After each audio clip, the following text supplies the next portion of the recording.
Hello everyone, hope you all are doing well and fine. दोस्तों, in this series of current affairs, we are going to complete page 65 of Polity of Visionaries. दोस्तों, इस single video के अंदर हम पूरी ये PT 65 cover कर रहे हैं पॉलिटी की और इसके अंदर मैं आपको सब कुछ जो है ना स्टैटिक का रिवाइज कराने वाला हूँ। जो भी टॉपिक है इसके अंदर उसका मैं सारा स्टैटिक का पोर्शन रिवाइज करा दूंगा पीवाईक्यू के कवरेज के साथ।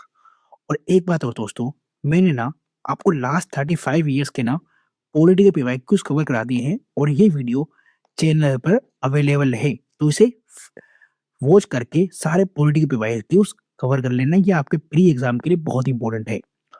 और एक बात और है आपके लिए, मैंने आपको ना पूरी Indian polity Laxmikanth easy tricks के साथ याद करवाई है।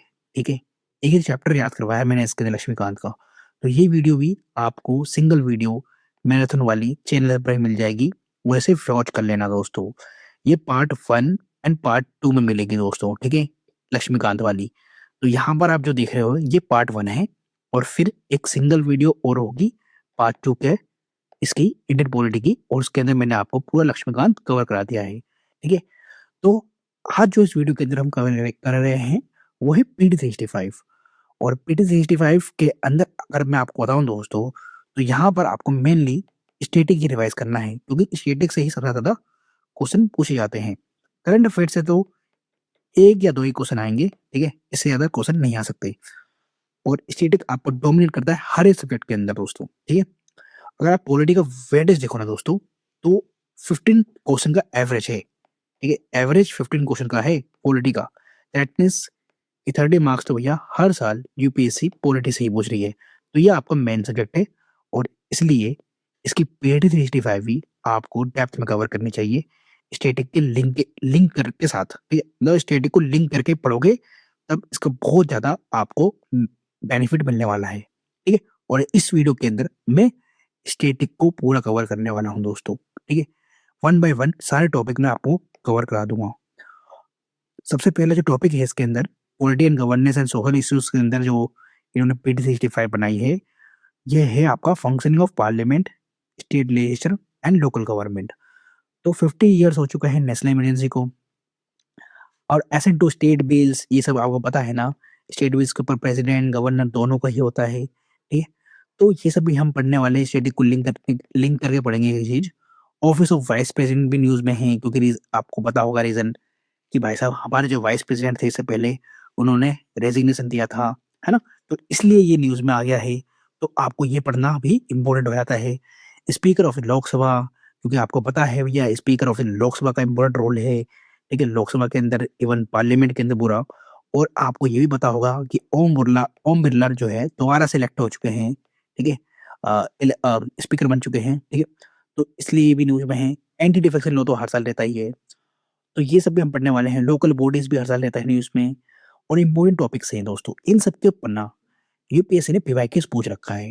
और ये विजन आईएएस वाले ना डॉक्यूमेंट को तैयार भी इसी तरीके से करते हैं कि जिसके ऊपर पीवाईक्यू पूछ रखा है भैया वो टॉपिक कवर कर देंगे। ठीक है, तो ये काम ये आसान कर देते हैं आपके लिए। ठीक है, कि पीवाईक्यू से लिंक करके ये खुद ही दे देते हैं दोस्तों। ठीक है, बस आपको स्टैटिक ही यहाँ से रिवाइज करना है अच्छे से, और स्टैटिक से क्वेश्चन भी आते हैं।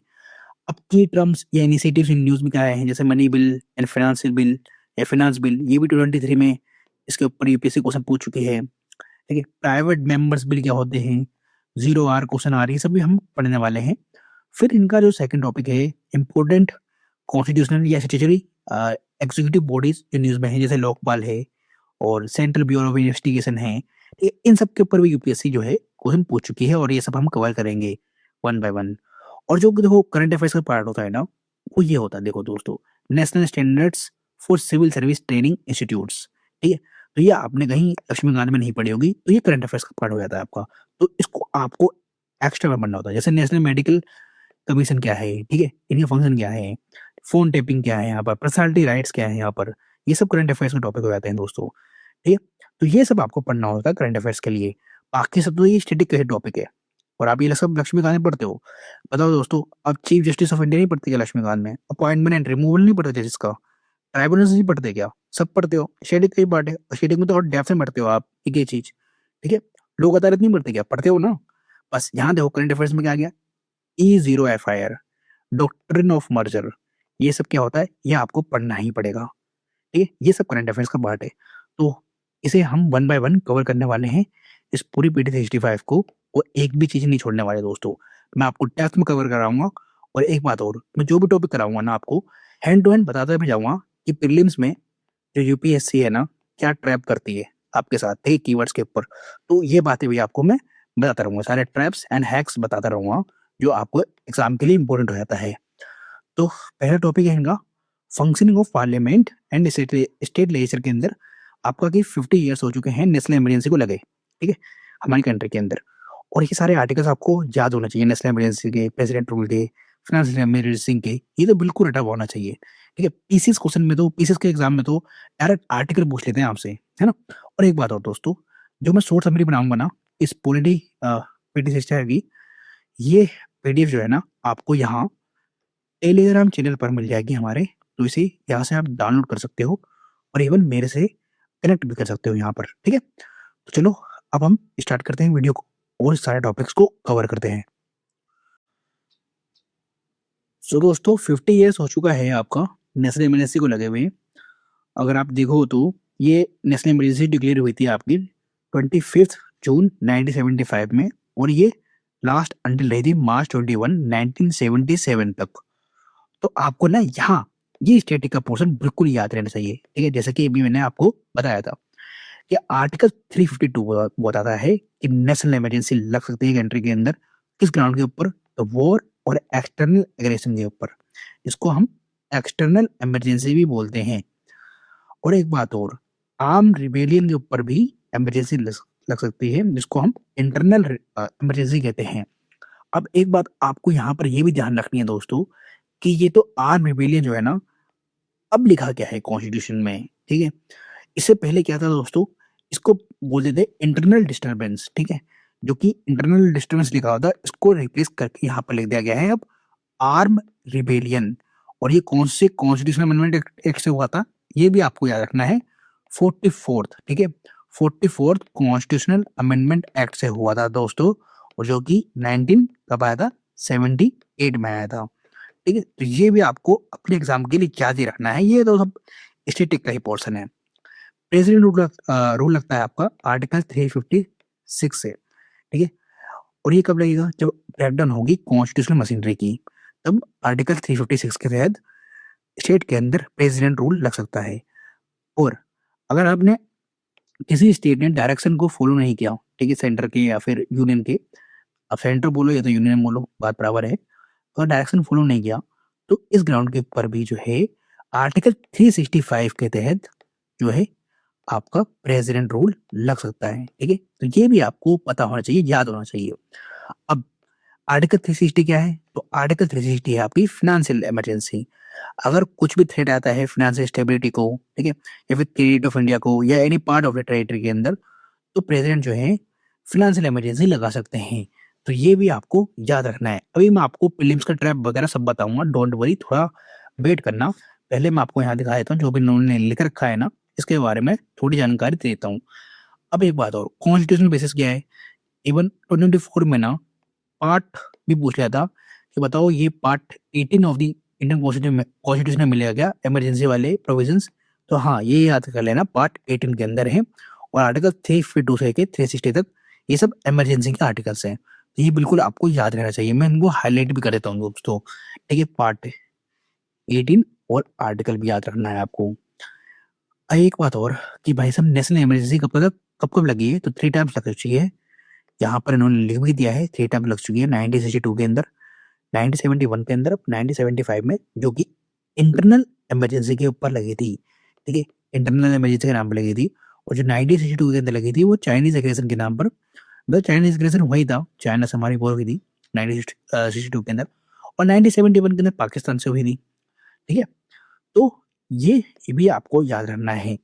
अब प्रोक्लेमेशन कौन करेगा, अथॉरिटी कौन करेगा, तो भाई ध्यान रखना, ये सारे पॉइंट्स जो है ना, जितने भी उन्होंने यहाँ पे लिख रखे हैं, ये बहुत इंपॉर्टेंट हो जाता है आपके प्रे के लिए, बहुत ज्यादा है। ये सब कुछ स्टेटिक का ही पार्ट है, ठीक है। अथॉरिटी कौन है जो प्रोक्लेम करेगी नेशनल इमरजेंसी को, तो ये कौन होते हैं, प्रेसिडेंट ऑफ इंडिया होते हैं। लेकिन कब लगाएंगे, after receiving written decision of the union cabinet. अब ये ऐसा प्रोविज़न क्यों आया था? ये आपका 44th कॉन्स्टिट्यूशन अमेंडमेंट से आया था ये प्रोविज़न, क्योंकि इससे पहले जो था ना, प्राइम मिनिस्टर जो है कॉल पे ही नेशनल इमरजेंसी लगा दिया करते थे, ठीक है? मतलब लगवा दिया करते थे प्रेसिडेंट से ही, और ऐसा आपको देखने को मिला था 1975 में, ठीक है? इंदिरा गांधी जी के टाइम पर, ठीक है? तो जब से 1978 में जब जनता पार्टी गवर्नमेंट बनी, उन्होंने जो है यहाँ पर चेंजेस लेकर आए और उन्होंने कहा भैया जब तक रिटर्न डिसीजन ना हो यूनियन कैबिनेट का, रिटर्न में ना चला जाए प्रेसिडेंट के पास ऑर्डर, तब तक प्रेसिडेंट जो है प्रोक्लेम नहीं करेंगे इमरजेंसी को। ये कॉन्स्टिट्यूशन में बाकायदा लिखा गया, ठीक है? तो ये बात को आपको ध्यान रखना है दोस्तों।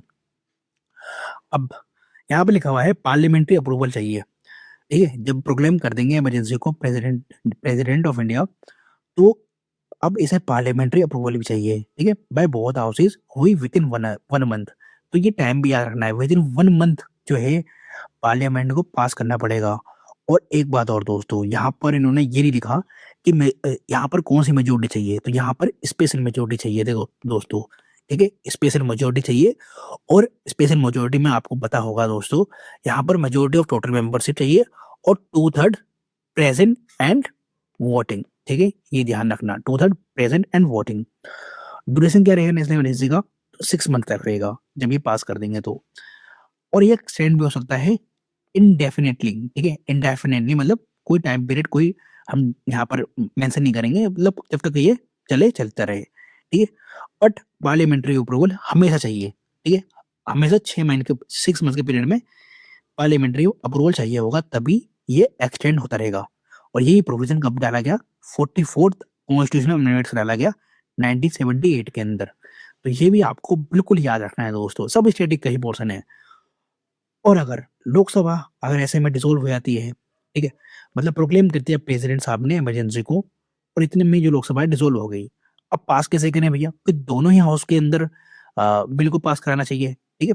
मतलब दोनों ही हाउस के अंदर अप्रूवल मिलना चाहिए इमरजेंसी को। तो क्या करें? तो ऐसे में क्या होगा? Until 30 days after first sitting of reconstituted Lok Sabha, ठीक है? जब तक मतलब लोकसभा रिकॉन्स्टिट्यूट ना हो, ठीक है? इसमें क्या कर सकती है, राज्यसभा जो है अप्रूवल दे सकती है, ठीक है? क्योंकि राज्यसभा तो कभी डिसॉल्व भी नहीं हो सकती, परमानेंट हाउस है, ये बात तो आपको पता ही है। तो राज्यसभा अप्रूवल दे सकती है, और अगर लोकसभा रिकॉन्स्टिट्यूट हो गई, तो उसके 30 डेज़ के अंदर अप्रूवल लोकसभा से भी चाहिए होगा, ठीक है? तो ये भी आपको ध्यान रखना है दोस्तों, ये सब एग्ज़ाम के लिए बहुत ही इम्पोर्टेंट है आपके। अब है कि भैया मेजॉरिटी कैसे चाहिए? तो ये अच्छा मेजॉरिटी लिख रखा है इन्होंने यहाँ पर 2/3 मेंबर्स ऑफ प्रेसिडेंट वोटिंग, चलो यहाँ पर इन्होंने लिख रखा है, मैंने ध्यान नहीं दिया, क्योंकि ये यहीं पर लिखना चाहिए था इनको। चलो अब अच्छा, इमरजेंसी को रिवोक कैसे करेंगे?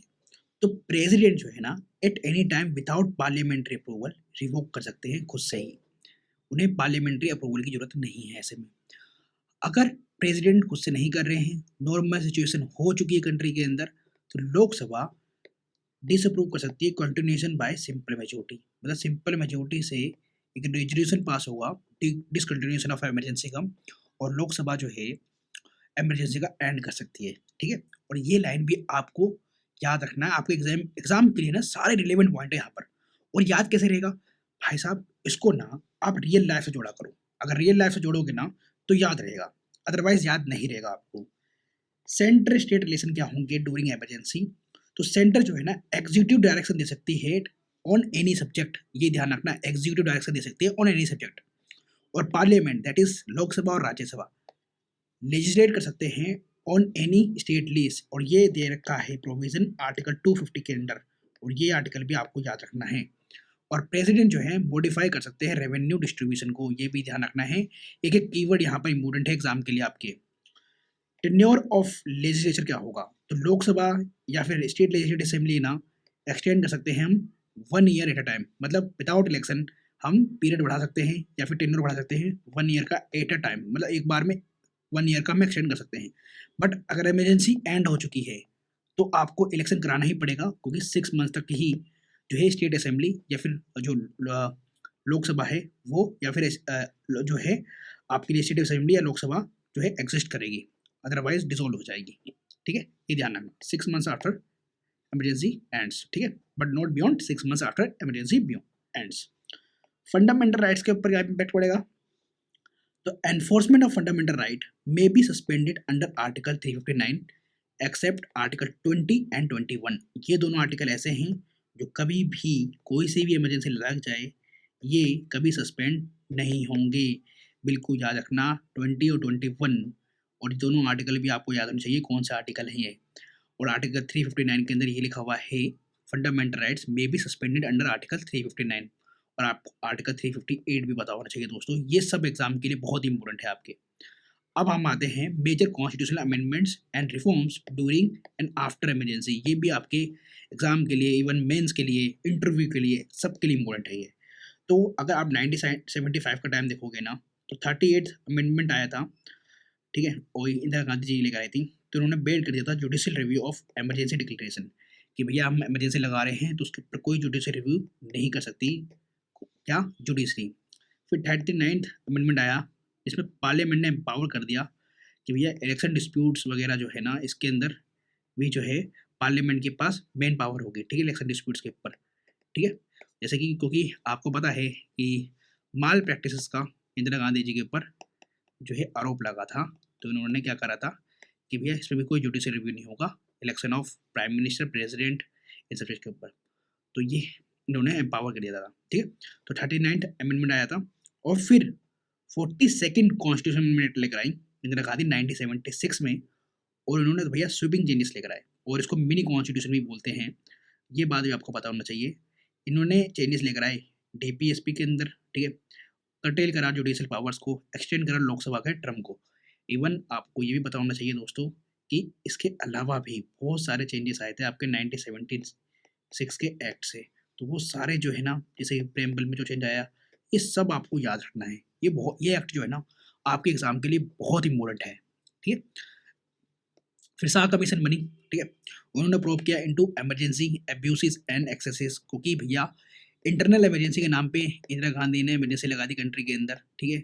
तो अब शाह कमीशन आई, इन्होंने मतलब देखा कि हाँ भाई ये इंटरनल इमरजेंसी सही टाइम पे मतलब क्यों लगा था, ठीक है, क्या ये इसका लगना सही था या नहीं, ये सब चीज़ें चेक करी गई शाह कमीशन के तौर और देखा गया कि भैया ये इंटरनल इमरजेंसी तो बिना मतलब में लगा दी गई और इंदिरा गांधी जी ने इसे कूल पे लगवा दी थी प्रेसिडेंट से, ठीक है।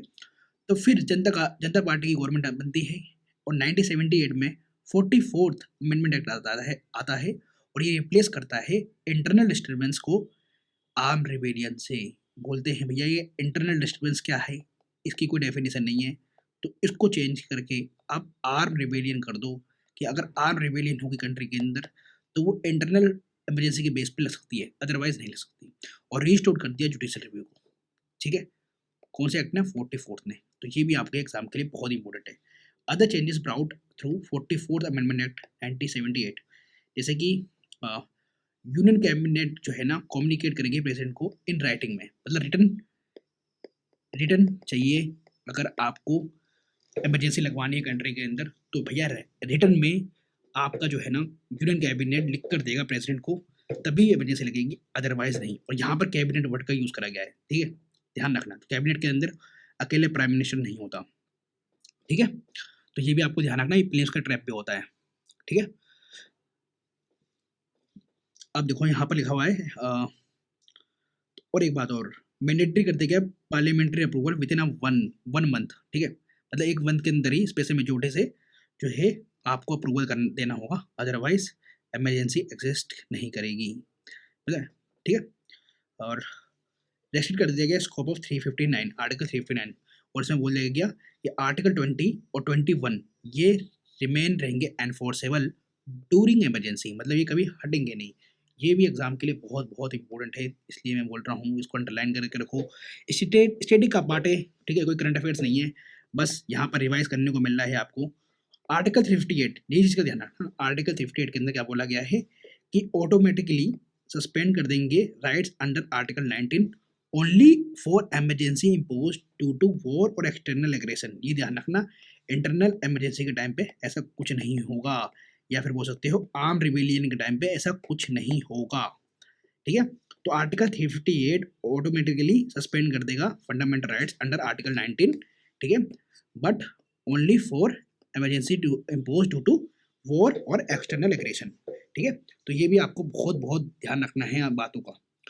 और एक बात और, हाँ, omitted right to property as a fundamental right made it constitutional right under article 300A।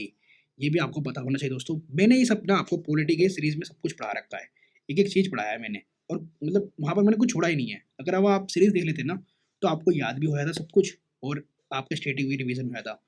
तो वो सीरीज में वापस लेकर आने वाला हूँ 2026 के लिए, उसके लिए टेंशन मत लेना। तो यहाँ पर लिखा हुआ है कि भैया जो पहले फंडामेंटल राइट था ना आपका, राइट टू प्रॉपर्टी, ठीक है, ये ओमिट कर दिया गया 44th अमेंडमेंट एक्ट से, और इसको कॉन्स्टिट्यूशनल राइट बना दिया गया अंडर आर्टिकल 300A। तो ये लाइनें बहुत इंपॉर्टेंट है और ये भी आपको याद रखना है, ठीक है। तो ये सारे इंपॉर्टेंट लाइन है दोस्तों, मैं तो नहीं बोलने वाला, एक लाइन भी आपको यहाँ पर छोड़ना है। और रिमूवल ऑफ आर्टिकल 257A और allowed government of India to deploy any arm force of union और any force to deal with the any grave situation of law and order in any state, ठीक है। तो यहाँ पर article में जो article 257A के अंदर डाल दिया गया और बोला गया कि गवर्नमेंट ऑफ इंडिया ना डिप्लॉय कर सकती है आर्म फोर्स को, ठीक है, मतलब फोर्सेस को यूज कर सकती है, ठीक है, या फिर किसी अदर फोर्स को भी यूज कर सकती है, ठीक है, अगर कोई भी ग्रेव सिचुएशन होती है ऑफ लॉ का या फिर ऑर्डर का वायलेशन होता है किसी स्टेट के अंदर, तो वो फोर्स का यूज करेंगे, ठीक है, उसको सुप्रेस करने के लिए। टर्म ऑफ द लोकसभा जो है 5 ईयर्स कर दिया गया फ्रॉम 6 ईयर्स से, ठीक है। और ये चेंज कहाँ होंगे, आर्टिकल 83 और आर्टिकल 172 के अंदर। ये 172 आपका स्टेट के लिए है। और रिस्टोर करा गया जुडिशियल रिव्यू को कि भैया to review the election dispute concerning president and vice president, जो कि हटा दिया गया था, ठीक है, 39th वाले से। चलो, तो ये हमारा टॉपिक कवर हो गया 50 ईयर्स ऑफ नेशनल इमरजेंसी वाला, ठीक है। अब नेक्स्ट टॉपिक पर आते हैं, assent to the state bills. अब यहाँ पर न्यूज़ में क्यों है, सुप्रीम कोर्ट ने इन 68th प्रेसिडेंशियल रेफरेंस में अंडर आर्टिकल 143, और एक बात और, आपको आर्टिकल 142 भी याद रखना है दोस्तों, इसके ऊपर भी प्री के अंदर क्वेश्चन आ चुका है, ठीक है, तो ये भी बहुत इंपॉर्टेंट रहता है। तो under article 143 held that court can not impose any timelines for decision of president and governor on granting to bills under article 200 and 201 of the constitution. मतलब सुप्रीम कोर्ट ने ये बोला है कि भैया, क्योंकि हाई कोर्ट बोल रहे थे ना बार बार कि भैया जो आपको एसेंट देना होता है ना स्टेट के बिल्स के ऊपर प्रेसिडेंट और गवर्नर को, ठीक है, तो इसके अंदर कोई टाइम फ्रेम नहीं था। तो टाइम फ्रेम नहीं था तो जिसकी वजह से प्रेसिडेंट या फिर गवर्नर एसेंट देने में बहुत टाइम लगाते थे या फिर देते ही नहीं थे, ठीक है, इसको पॉकेट में रख देते थे अपने, ठीक है, पॉकेट मतलब कुछ नहीं कर रहे, इसे आ रखा है। तो ऐसे में हाई कोर्ट वगैरह बोलने लगे थे कि भैया इसको ना टाइम फ्रेम में लाया जाए, ठीक है, टाइम लाइन डाला जाए कि कितने टाइम तक जो है होल्ड कर सकते हैं किसी भी स्टेट बिल को प्रेसिडेंट और या फिर गवर्नर। तो सुप्रीम कोर्ट ने प्रेसिडेंशियल रेफरेंस में, ठीक है, क्योंकि आपको पता है अंडर आर्टिकल 143 के अंदर जो है प्रेसिडेंट जो है ना सुप्रीम कोर्ट से एडवाइस ले सकती है या फिर बोल सकते हो प्रेसिडेंट रेफरेंस दे सकती है सुप्रीम कोर्ट को, ठीक है। तो अंडर आर्टिकल 143 में सुप्रीम कोर्ट ने बोला कि कोर्ट जो है इम्पोज नहीं कर सकते any timelines for decision of president and governor for granting assent to the bills under article 200 and 201 of the constitution. ये लाइन भी सारी आपको याद रखनी है क्योंकि आपको पता है यहाँ पर एसेट की पावर होती है आर्टिकल 200 और 201 ऑफ द इंडियन कॉन्स्टिट्यूशन के अंदर, ठीक है। अब की हाईलाइट्स क्या है, judgments on the 68th president reference. Deemed assent को बोल दिया गया क्या होगा, अनकॉन्स्टिट्यूशनल होगा। मतलब डिम्ड एसेट क्या होंगे, ये आपके एसेंट आपका क्या होगा, अनकॉन्स्टिट्यूशनल होगा।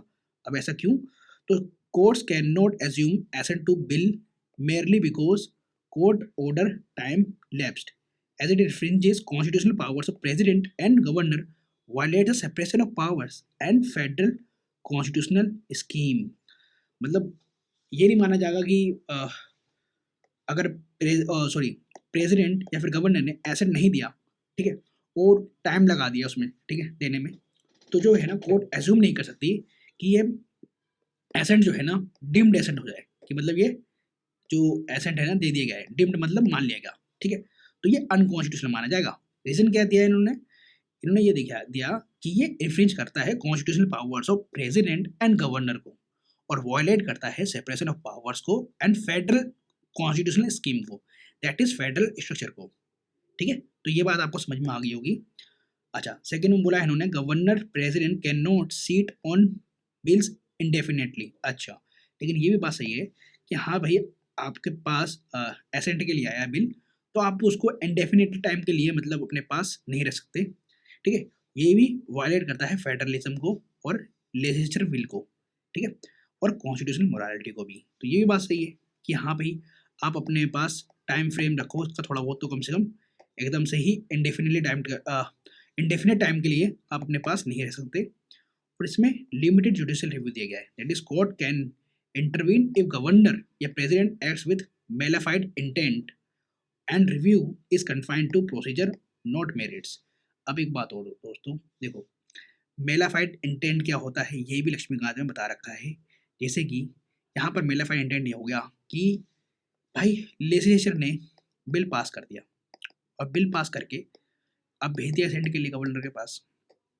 अब गवर्नर जो है ना, इसके अंदर कुछ पॉलिटिकल ड्रामा कर रहे हैं, ठीक है, पॉलिटिकल ड्रामा कर रहे हैं, ठीक है, कुछ उनका जो है मेलाफाइड इंटेंट है इसके अंदर। अब मेलाफाइड इंटेंट देखो दोस्तों, बहुत ज़्यादा ब्रॉड टर्म है, कोई एक लाइन के लिए आप बोल नहीं सकते। मेलाफाइड इंटेंट का मतलब यह है कि कुछ भी समझ लो आर्बिट्री, कुछ भी गलत हो रहा है, तो ऐसे में जो है ना जो है कोर्ट जो है इंटरवीन कर सकती है, ठीक है। यहाँ बोल दिया है court can intervene if governor president acts with mala fide intent and reviews confined to procedure not merits, ठीक है। तो जो रिव्यू होगा, जुडिशियल रिव्यू होगा, वो मेरिट्स के ऊपर नहीं होगा कि किस मेरिट के ऊपर जो है इसको एसेंट देना या नहीं देना, ठीक है, बट प्रोसीजर के ऊपर होगा कि प्रोसीजर जो है फॉलो हो रहा है या नहीं, इस चीज़ के ऊपर होगा, ठीक है। तो ये बात समझ में आ गई आपको। सुप्रीम एडवाइस नॉट रिक्वायर्ड, अब ये क्या है, तो उन्होंने बोला है president need not seek supreme court advice whenever governor reserves a bill for his her assent as subjective satisfaction of president is sufficient. अब ये भी बात आपको पता होगा, ये भी आप लक्ष्मीकांत में पढ़ते हो कि गवर्नर जो है ना प्रेसिडेंट के रिकंसिडरेशन के लिए बिल रख सकते हैं, ठीक है। तो ऐसे में जो प्रेसिडेंट है ना, उनको कोई एडवाइस की जरूरत नहीं है सुप्रीम कोर्ट के, ठीक है, अगर गवर्नर जो है कोई भी रिजर्व करते हैं बिल को for the ascent of the president के लिए, ठीक है, for the subjective satisfaction of president के लिए, ठीक है। तो ऐसे में कोई भी सुप्रीम एडवाइस की जरूरत नहीं होगी, ठीक है। ये रेफरेंस पॉइंट में बोला गया अंडर आर्टिकल 143 के अंदर, ठीक है। और आपको पता है कि इसमें एडवाइस लेते हैं, ठीक है, प्रेसिडेंट साहब सुप्रीम कोर्ट का। अब नोट में क्या डाला है उन्होंने, note constitution of India under article 163 close 2 explicitly mention that in certain spheres of governor of a state acts in his her own discretion. However, constitution does not empower president to independently so modo take up state bills unless it has first been reserved and forwarded by the governor. अब यही बात देखो दोस्तों, आप लक्ष्मीकांत में पढ़ते हो, ठीक है, अब इन्होंने यहाँ पर डाल दिया। तो यहाँ पर इन्होंने बोला है कि आर्टिकल 163 क्लोज 2 के अंदर ये बात बोली गई है, ठीक है। यहाँ पर दो वर्ड जो है यूज करा गया है एक्सप्लिसिटली, मतलब एक्सप्लिसिटली, मतलब यहाँ पर क्लियरली बोल दिया गया है, क्लियरली बोल दिया गया है कि जो सर्टन स्पेयर होगा गवर्नर का, ठीक है, ऑफ इसके डिस्क्रिशनरी पावर के ऊपर, क्योंकि आपको पता है कि गवर्नर के पास डिस्क्रिशनरी पावर होती है, ठीक है, कि वो किसी भी बिल को जो है रिकंसिडरेशन के लिए डाल सकता है प्रेसिडेंट के पास।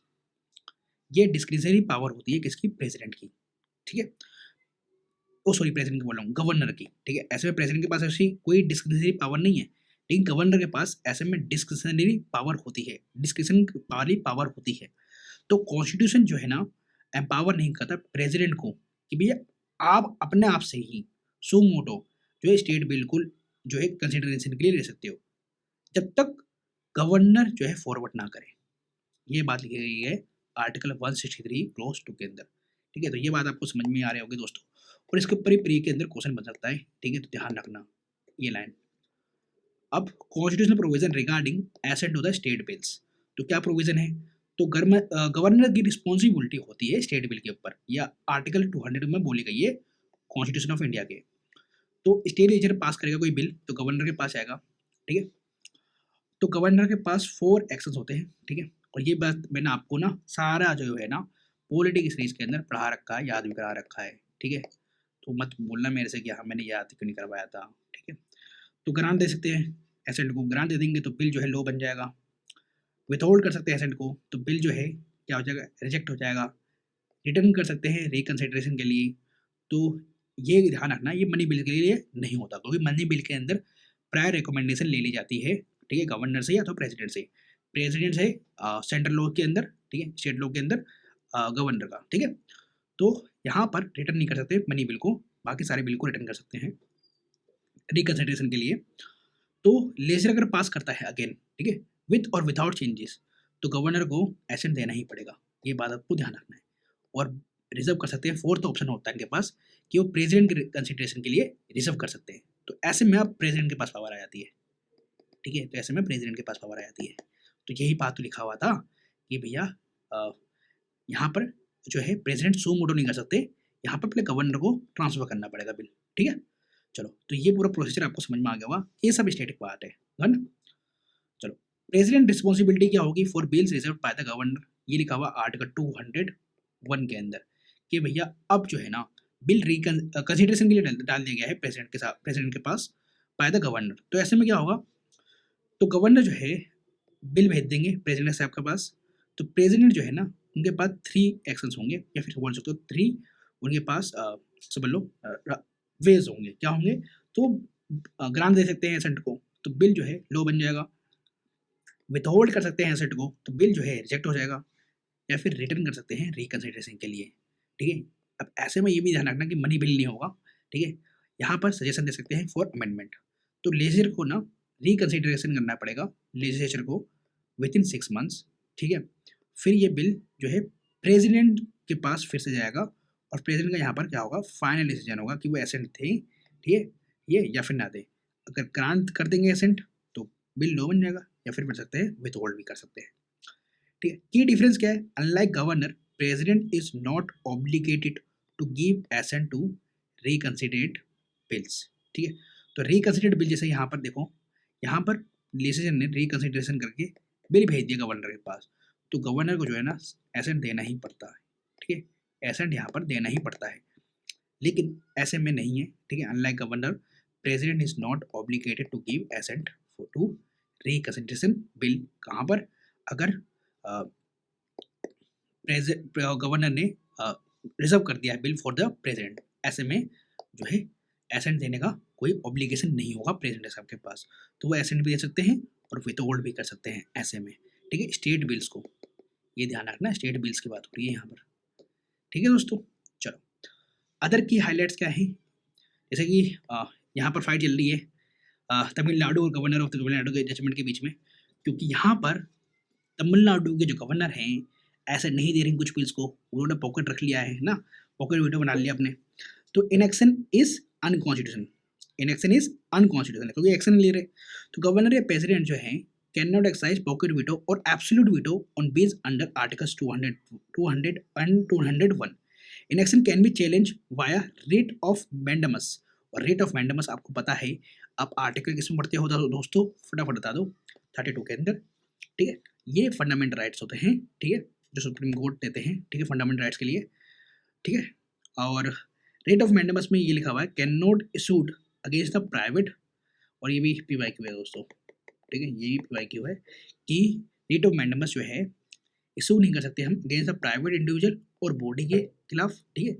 Enforce departmental instruction that does not possess statutory force, ठीक है, जो कि स्टेचुटरी फोर्स को जब तक वो इंस्ट्रक्ट नहीं कर रहे हों ऐसे में, या फिर बोल सकते हो स्टेट काम नहीं कर रहा हूँ, तो ऐसे में उनके ऊपर मैंडेमस जो है रेट नहीं लगेगा। When duty is discretionary to enforce contractual obligation, अच्छा, जब ड्यूटी जो है डिस्क्रिशनरी है, मतलब उनके उनके चॉइस के ऊपर है ये, ठीक है, कि वो कॉन्ट्रैक्ट को पूरा करते हैं या नहीं करते हैं, ठीक है, तो ऐसे में भी लगेगा। अगेंस्ट प्रेसिडेंट ऑफ इंडिया और स्टेट गवर्नर्स, इनके ऊपर भी रेट वाला जो है ना, ये आपका सॉरी मैंडेमस जो रेट है ना नहीं लगेगा against the president of India and state governors, ये भी आपको ध्यान रखना है, सब इंपॉर्टेंट है भाई साहब, बहुत बहुत इंपॉर्टेंट है ये, ठीक है, तो ये तो अंडरलाइन भी कर लो आप, ठीक है। चलो आगे बढ़ते हैं, गवर्नर्स कांट रिजर्व री इनेक्टेड बिल्स, ठीक है, री इनेक्टेड बिल को रिजर्व नहीं कर सकते गवर्नर, ये बात लिखी गई है। और एक बात और, जो रिट मैंडेमस है ये किन के ऊपर उड़ लगेगा, against the chief justice of high court acting as a judicial capacity, ठीक है, ये भी ध्यान आपको ध्यान रखना है, बहुत ही इंपॉर्टेंट है ये।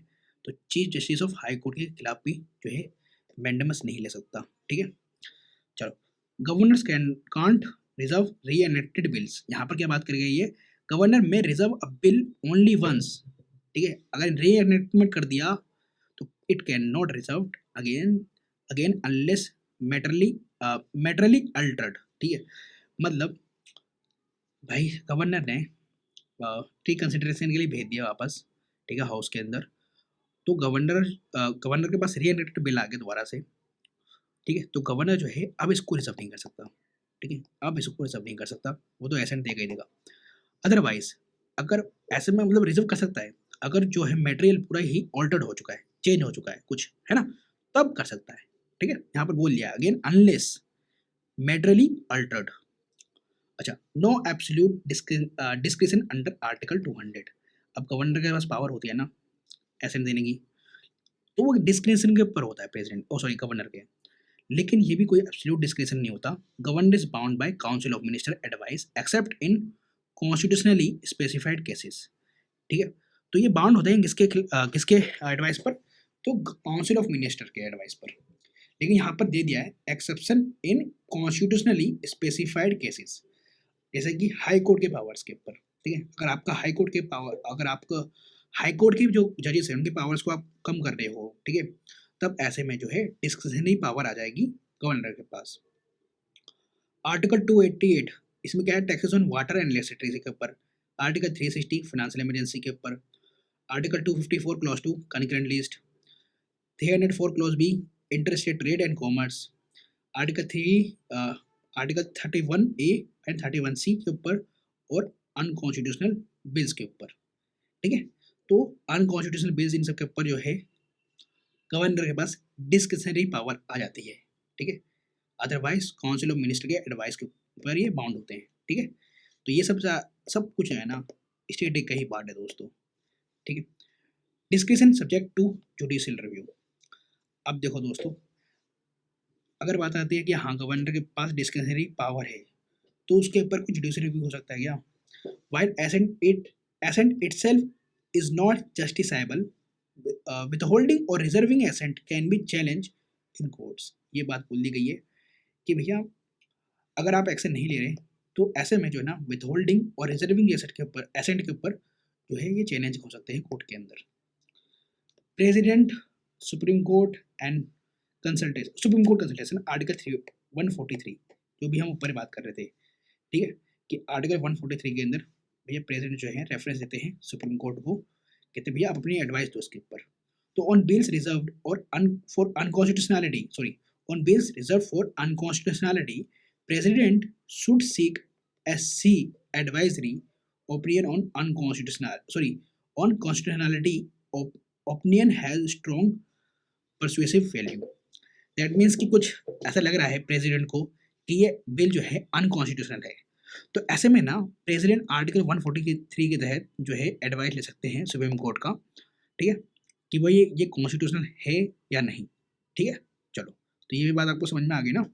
Note under article 361 clause 1 governor of state is not answerable to any court for exercise and performance of powers and duties of his her office. However, action of government remain open to judicial review.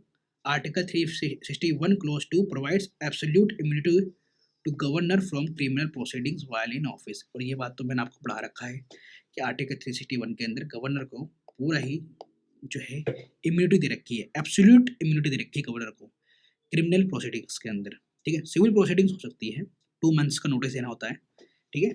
तो यहाँ बात आपको ये समझनी है कि article 361 close 1 के अंदर ये बोल रखा है कि गवर्नर ऑफ स्टेट जो है ना आंसरेबल नहीं होंगे किसी भी कोर्ट के अंदर, ठीक है, अगर वो अपनी पावर का इस्तेमाल कर रहे हैं, एक्सरसाइज कर रहे हैं, परफॉर्म कर रहे हैं अपनी पावर्स का एंड ड्यूटीज का, ठीक है, अपने ऑफिस के अंडर में, ठीक है, जो भी उनका ऑफिस का काम होता है, ठीक है। तो ऐसे में कोई आंसरेबल नहीं होंगे गवर्नर, ठीक है, किसी भी कोर्ट के अंदर। लेकिन हाँ, उनके काम के ऊपर however actions of government remain open to judicial review, ठीक है, लेकिन एक्शन ऑफ गवर्नमेंट जो है जुडिशियल रिव्यू के अंडर में आएगा। आर्टिकल 361 क्लोज टू ये बोलता है कि एब्सोल्यूट इम्यूनिटी होगी गवर्नर को, ठीक है, फ्रॉम क्रिमिनल प्रोसीडिंग्स, ठीक है, जब तक वो ऑफिस के अंदर है। ऑफिस ऑफ वाइस प्रेसिडेंट, अब ये न्यूज़ में क्यों है दोस्तों, क्योंकि इससे पहले वाले जो धनखड़ साहब थे उन्होंने अपना इस्तीफा दे दिया था, ठीक है, और रिसेंटली CP राधाकृष्णन जो है इलेक्टिव हैं हमारे 59th vice president of India, ठीक है, CP राधाकृष्णन जी, इसलिए ये न्यूज़ में है। तो इलेक्शन प्रोसीजर ये सब चीज़ें जो है स्टैटिक का पार्ट है, और ये सब भी मैं आपको अभी रिवाइज करा देता हूँ सब कुछ। दोस्तों, election of procedure of vice president ये पूरा ही स्टैटिक पोर्शन है, ठीक है, ये सब स्टैटिक पोर्शन है दोस्तों। तो यहाँ पर आप सब कुछ जो है स्टैटिक का ही रिवीजन करने वाले हो। तो करते हैं, चलो करा ही देते हैं इसे भी। तो भाई साहब, अगर किसी को भी वाइस प्रेसिडेंट का इलेक्शन लड़ना है ना, तो उनको नॉमिनेशन फाइल करनी होती है, और नॉमिनेशन फाइल करने के लिए यहाँ पर उनको रिक्वायर्ड होगा 20 प्रपोजर्स और 20 सेकेंडर्स का, और 15,000 डिपॉजिट चाहिए, ये मैंडेटरी है, ठीक है। तो 20 प्रपोजर्स होंगे और 20 सेकेंडर्स होंगे। और ये कौन होते हैं आपको पता है ना, कि भैया ये पार्लियामेंट से ही होते हैं। वोटिंग कैसे होगी, तो वोटिंग जो होगी वो पार्लियामेंट हाउस के अंदर होगी using special ECI supplied pens, ठीक है। तो यहाँ पर इलेक्शन कमीशन ऑफ इंडिया ही इलेक्शन करवाती है प्रेसिडेंट वाइस प्रेसिडेंट का। तो फर्स्ट प्रेफरेंस वोटिंग होती है यहाँ पर, ठीक है। तो first preference vote is compulsory, और आपको पता है कि यहाँ पर प्रोपोर्शनल रिप्रेजेंटेशन सिस्टम होता है, ठीक है, प्रोपोर्शनल रिप्रेजेंटेशन सिस्टम होता है, ठीक है, और सिंगल ट्रांसफरेबल वोटिंग होती है, और यहाँ पर प्रेफरेंस के ऊपर वोटिंग होती है दोस्तों। ये सब आपको पता होना चाहिए। लोकसभा का या स्टेट असेंबलीज का इलेक्शन जो होता है first pass the post system के अकॉर्डिंग होता है, ठीक है। सुपरविजन कौन करेगा, तो ईसीआई अपॉइंट कर देंगे रिटर्निंग ऑफिसर, जो कि होगा सेक्रेटरी जनरल राज्यसभा का, एंड ऑब्जर्वर्स भी यही जो है अपॉइंट करेंगे, कौन, इलेक्शन कमीशन ऑफ इंडिया। की सेफगार्ड्स क्या दे रखा है, ठीक है, जो इलेक्शन के अंदर ध्यान रखेगा। तो provisions of anti defection law not applicable, anti defection law applicable यहाँ पर नहीं होगा, ध्यान रखना। और आपको पता है कि डिफेक्शन लॉ कहाँ लगता है, ये सुनो, और अभी इसे भी पढ़ेंगे हम वैसे, ठीक है। Violation of secrecy of use of unauthorised pen invalidates the vote, ठीक है, मतलब सिक्रेसी होनी चाहिए, ठीक है, वोटिंग की अगर वायलेशन होता है या फिर अनऑथराइज पेन का इस्तेमाल होता है तो ये वोट जो है इनवैलिड कर देगा। Bribery, undue influence is ground for election challenge under the presidential vice presidential election act of 1952। अगर ब्राइबरी ये सब कुछ भी मेलाफाइड चीज़ें होती हैं, ठीक है, माल प्रैक्टिस होती है, तो ये जो है चैलेंज हो सकता है, इलेक्शन चैलेंज हो सकता है कोर्ट के अंदर, ये ध्यान रखना। 39th amendment to the constitution ने क्या करा था, इसने रिमूव कर दिया था अथॉरिटी ऑफ सुप्रीम कोर्ट को to adjudicate petitions regarding election of president, vice president, prime minister, speaker of Lok Sabha, जो कि मैंने आपको नेशनल इमरजेंसी भी पढ़ा रहा था, वहाँ पर भी मैंने बताया था कि ये इंदिरा गांधी ने करा था। Instead a body of constituted by parliament would be vested with power to resolve such election disputes, मतलब सुप्रीम कोर्ट की पावर यहाँ पर घटा दी गई, और यहाँ पर उसकी जगह ये बोला गया कि पार्लियामेंट जो है ना कॉन्स्टिट्यूट करेगा, ठीक है, एक कमेटी को, उनके पास पावर होगी कि वो रिजोल्व करेंगे ऐसे इलेक्शन के डिस्प्यूट्स को, ठीक है। Constitutional provisions related to vice president of India. अब देखो दोस्तों, जरूरी नहीं है कि आपसे प्रोसीजर पूछा जाए इलेक्शन का, ठीक है, तो ये सब भी आर्टिकल्स वगैरह भी जो है रिलेटेड आर्टिकल्स जो है वाइस प्रेसिडेंट के पूछे जा सकते हैं एग्जाम में, तो ये भी आपको ध्यान रखना है। तो about office of vice president में यह ध्यान रखना है कि सेकंड हाईएस्ट कॉन्स्टिट्यूशनल ऑफिस होता है कंट्री का, ठीक है, क्योंकि फर्स्ट होता है प्रेसिडेंट का, और वाइस प्रेसिडेंट का आपका सेकंड हाईएस्ट होता है। Constitution does not specify who perform vice president duties when office was vacant, ठीक है। तो ये भी ध्यान रखना है, कॉन्स्टिट्यूशन ने स्पेसिफाई नहीं किया है कि अगर भैया वाइस प्रेसिडेंट जो है ऑफिस में नहीं है, ठीक है, या फिर वाइस प्रेसिडेंट का जो ऑफिस है वैकेंट हो गया, तो वाइस प्रेसिडेंट की जो ड्यूटीज हैं कौन परफॉर्म करेगा। बहुत बहुत इंपॉर्टेंट है, बहुत ज़्यादा इंपॉर्टेंट है आपके एग्जाम के लिए, ठीक है, क्योंकि यूपीएससी के अंदर क्वेश्चन बनेगा कि according to the constitution of India, ठीक है, स्पेसिफाई करा गया है कि वाइस प्रेसिडेंट का ऑफिस जो है वैकेंट है, तो ऐसे में कौन परफॉर्म करेगा। तो ये स्टेटमेंट जो है गलत हो जाएगा, ध्यान रखना, कॉन्स्टिट्यूशन ने स्पेसिफाई नहीं किया है। आर्टिकल 63 क्या है, तो there shall be a vice president of India, simple, ठीक है। आर्टिकल 64 क्या है, vice president shall be ex office chairman of council of state, that is Rajya Sabha. और ये आपको पता है जो वाइस प्रेसिडेंट ऑफ इंडिया बनते हैं वो चेयरमैन भी बनते हैं किसके, राज्यसभा के, ठीक है। Article 65 act as a president और to discharge his function during casual vacancies in office या फिर ड्यूरिंग absence ऑफ प्रेसिडेंट। अगर प्रेसिडेंट का जो ऑफिस है वो वैकेंट है तो ऐसे में वाइस प्रेसिडेंट जो है एक्ट करेंगे एज अ प्रेसिडेंट। ये आप को पता होगा कि प्रेसिडेंट का ऑफिस कभी खाली नहीं हो सकता, ठीक है, इंटरगनम कभी नहीं हो सकता। आर्टिकल 66 क्या है, इलेक्शन के बारे में। तो elected by the members of electoral college, और इलेक्टोरल कॉलेज में कौन कौन होता है वाइस प्रेसिडेंट के, ये भी आपको पता होना चाहिए। प्रेसिडेंट के इलेक्टोरल कॉलेज में कौन कौन होते हैं ये भी आपको पता होना चाहिए। दोनों ही आपके एग्जाम के लिए बहुत इंपॉर्टेंट है। Which consist member of both houses of parliament, both elected and nominated. भी ध्यान रखना, नॉमिनेट भी होते हैं इसके अंदर, प्रेसिडेंट वाले में नॉमिनेटेड नहीं होते, क्योंकि नॉमिनेट यहाँ पर प्रेसिडेंट करता है, इसलिए बाइस ना हो जाए, ठीक है, इसलिए नॉमिनेट मेंबर्स नहीं होते प्रेसिडेंट वाले में, लेकिन वाइस प्रेसिडेंट में तो होंगे। सिस्टम ऑफ प्रोपोर्शनल रिप्रेजेंटेशन होगा, सिंगल ट्रांसफर वोटिंग होगी, ये मैंने अभी आपको बताया था, और सीक्रेट बैलेट पेपर होगा। Value of every vote cast in vice president election has same value, that is 1। Qualification क्या होनी चाहिए, सिटीजन ऑफ इंडिया होंगे, 35 ईयर्स का एज होना चाहिए, he is qualified for the election as a member of the council of states. ये भी ध्यान रखना है आपको कि भैया राज्यसभा के मेंबर ऑफ पार्लियामेंट बनने की इनके पास क्वालिफिकेशन होनी चाहिए, तभी ये वाइस प्रेसिडेंट के इलेक्शन लड़ सकते हैं। और must not hold any office of profit. अब ये ऑफिस ऑफ प्रॉफिट भी कॉन्स्टिट्यूशन ने डिफाइन नहीं किया है कि क्या होगा। आर्टिकल 67 ये बोलता है कि जो ऑफिस होगा ना वाइस प्रेसिडेंट का, इसका टर्म होगा 5 ईयर्स का, और ये रिजाइन दे सकते हैं, रिटर्न रेजिग्नेशन देंगे किसको, प्रेसिडेंट को। और इनका रिमूवल कैसे होगा, तो राज्यसभा राज्यसभा रेजोल्यूशन पास करेगी majority of its total membership के साथ, ठीक है, तो मेजोरिटी ऑफ टोटल मेंबरशिप चाहिए राज्यसभा की, और अप्रूव करेगा कौन इसको, बाय लोकसभा, मतलब बोथ हाउसेस करेंगे, बट लोकसभा को यहाँ पर सिर्फ सिंपल मेजोरिटी से अप्रूव करना है और कुछ नहीं करना। तो यहाँ पर स्पेशल पावर किसको दी गई है, राज्यसभा को। रीजन क्या है, क्योंकि राज्यसभा के भैया चेयरपर्सन होते हैं वाइस प्रेसिडेंट, इसलिए। और ये कंटिन्यू कर सकते हैं office until a successor assumes a charge even after term expiry. जब तक, भाई देखो, टर्म एक्सपायर भी हो जाएगा ना इनका, ठीक है, जब तक इनका सक्सेसर एज्यूम नहीं कर लेता ऑफिस को, ठीक है, चार्ज एज्यूम नहीं कर लेता, तब तक ये ऑफिस को कंटिन्यू कर सकता है पुराना वाला वाइस प्रेसिडेंट, ठीक है, तो ऐसा समझो। Article 68, an election to fill a vacancy in the office of vice president occurring because of his death, resignation or removal shall be held as soon as possible। मतलब भैया अगर इलेक्शन होना है, ठीक है, कि जो वैकेंसी आ रखी है in the office of the vice president में, और इन केस ऑफ कब, जब इनकी डेथ हो गई है, तो रेजिग्नेशन और removal shall be held as soon as possible. ये बोला गया आर्टिकल 68 के अंदर कि रिमूवल इनका बहुत जल्दी होना चाहिए और रेजिग्नेशन भी इनका जल्दी होना चाहिए, क्योंकि यहाँ पर भैया इलेक्शन होना है, ठीक है, वाइस प्रेसिडेंट का, ठीक है, न्यू वाइस प्रेसिडेंट के लिए। अब है स्पीकर ऑफ लोकसभा। भाई स्पीकर ऑफ लोकसभा के ऊपर भी यूपीएससी मतलब कितनी बार पता नहीं क्वेश्चन पूछ रखा होगा। मैंने आपको लास्ट 35 ईयर्स में ना सारे पीवाईक्यू सोल्व करा रखे हैं, तो उसके अंदर मैंने सारे क्वेश्चन सोल्व करा रखे हैं, स्पीकर, वाइस प्रेसिडेंट, प्रेसिडेंट, सबके ऊपर, एग्जीक्यूटिव जितने भी है ना सबके ऊपर करा रखा है, लॉ मेकर्स के ऊपर करा रखा है, जुडिशरी के ऊपर करा रखा है, सबके सारे सारे सारे क्वेश्चन को सोल्व करवाए मैंने, ठीक है।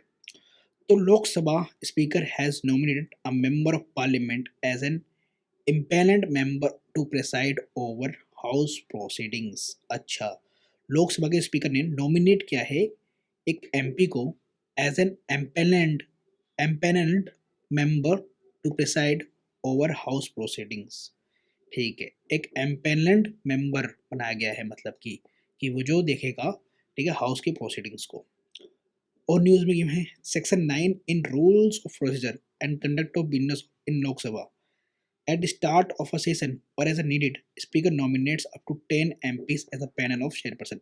ये भी आपको पता होगा दोस्तों कि मतलब पैनल ऑफ चेयरपर्सन के अंदर 10 एमपी जो है कौन करेगा, नॉमिनेट स्पीकर करते हैं। इन केस अगर स्पीकर नहीं है मौजूद, ठीक है, तो लोकसभा की प्रोसीडिंग्स रुकनी नहीं चाहिए, तो ऐसे में ये पैनल ऑफ चेयरपर्सन जो है प्रिसाइड करते हैं। एनी ऑफ देम में preside over house in absence of speaker, ये बात लिखी हुई है ना, डिप्टी स्पीकर भी नहीं है, स्पीकर भी नहीं है, तो ये कर सकते हैं। अबाउट ऑफिस ऑफ स्पीकर, तो आर्टिकल 93 बोलता है कि Lok Sabha chooses 2 of its members as a speaker and deputy speaker by simple majority, ठीक है, मतलब इलेक्शन होगा इनका और स्पीकर और डिप्टी स्पीकर जो है बाय सिंपल मेजोरिटी से इलेक्ट होंगे। अब मुझे जरा बता दो दोस्तों कि स्पीकर का जो है ना ओथ क्यों नहीं होती, इनकी ओथ क्यों नहीं होती स्पीकर की, जबकि डिप्टी स्पीकर की बताओ दोस्तों ओथ होती है या नहीं, ये बता दो मुझे जरा। डिप्टी स्पीकर की ओथ होती है या नहीं, या फिर ये भी बताओ जो भैया प्रोटेम स्पीकर जो अपॉइंट होते हैं उनकी ओथ होती है या नहीं, ये भी बताओ। चलो और इनका जो इलेक्शन होगा, ठीक है, ये कौन फिक्स करेगा, डेट ऑफ इलेक्शन कौन फिक्स करेगा, तो प्रेसिडेंट करेंगे। ये भी लाइन बहुत ही इंपॉर्टेंट है, ये सारी लाइन तो दोस्तों एग्जाम के लिए बहुत इंपॉर्टेंट है। पोजीशन क्या होगी, तो ये प्रिसाइडिंग ऑफिसर होते हैं, ठीक है, हेड होते हैं, रिप्रेजेंटेटिव होते हैं किसके, लोकसभा के। टर्म क्या होगा, does not vacate office until immediately before first sitting of Lok Sabha after dissolution. और ये भी बात दोस्तों पीवाईक्यू के अंदर पूछ लिया गया है आपसे यूपीएससी के द्वारा कि भैया जब तक ये ऑफिस नहीं छोड़ेंगे, जब तक कि जो न्यू हाउस जो है या फिर बोल सकते हो न्यू लोकसभा का जो इलेक्शन हुआ है उसका फर्स्ट हाउस ना हो जाए, जब तक फर्स्ट मीटिंग ना हो जाए, सॉरी फर्स्ट मीटिंग ना हो जाए, जब तक ये जो है ऑफिस नहीं छोड़ेंगे। हाँ एलिजिबल है री इलेक्शन के, तभी तो ओम बिरला सेकेंड टाइम बन गए स्पीकर ऑफ द लोकसभा। इनका रिमूवल कैसे होगा, तो आर्टिकल 94 के अंदर लिखा हुआ है by resolution pass by majority of all then members of the house, ठीक है, all then members, that means कि भाई जितने मेंबर्स थे हाउस के उस टाइम पे तो वो रेजुलेशन पास करेंगे मेजोरिटी के साथ, provided a minimum of 14 days notice. तो ये भी बात आपको ध्यान रखना है कि 14 डेज का नोटिस देना पड़ेगा स्पीकर को, तभी ये आप प्रोसीडिंग स्टार्ट कर सकते हो। Has been given before moving such a resolution, तभी ये रेजुलेशन जो है मूव कर सकते हो आप। When resolution of speaker removal is under consideration, he cannot preside at sitting of the house। यही बातों को बताना चाहिए। अगर जो रिमूवल प्रोसीजर है वो अगर स्टार्ट हो गया है, ठीक है, कंसिडरेशन में आ गया है, तो वो प्रिसाइड नहीं कर सकते हाउस के अंदर, ठीक है, दो ही में बी प्रेजेंट। लेकिन वो एज एमपी जो है प्रेजेंट हो सकते हैं हाउस के अंदर, ठीक है, लेकिन एज अ स्पीकर जो है ये प्रिसाइड नहीं करेंगे, ठीक है, ये बात समझ में आ गई आपको। However he can speak take part in the proceeding, ये बात मैंने बताइए आपको, प्रोसीडिंग्स के अंदर वो पार्ट ले सकते हैं, ठीक है, एट सच टाइम, और वोट इन फर्स्ट इंस्टांस, और ऐसे में जो है ना वोट भी कर सकते हैं फर्स्ट इंस्टांस में, दो इन case of equality of votes, ठीक है, not in case of sorry equality of votes, क्योंकि दोस्तों अगर वो स्पीकर होंगे, ठीक है, तो वो अपना कास्टिंग वोट डालते हैं। कास्टिंग वोट कब होता है, कास्टिंग वोट होता है जब इक्वालिटी ऑफ वोट्स हो जाते हैं, ठीक है, मतलब अपोजिशन वाले भी और आपका दोस्तों अपोजिशन वाले भी और फेवर वाले भी अगर ये इक्वल हो जाते हैं, तो ऐसे में कास्टिंग वोट डालते हैं कौन, स्पीकर, ठीक है, कास्टिंग वोट डालते हैं ऐसे में, ठीक है, फर्स्ट स्टांस में वोट नहीं डालते हैं, नहीं है स्पीकर।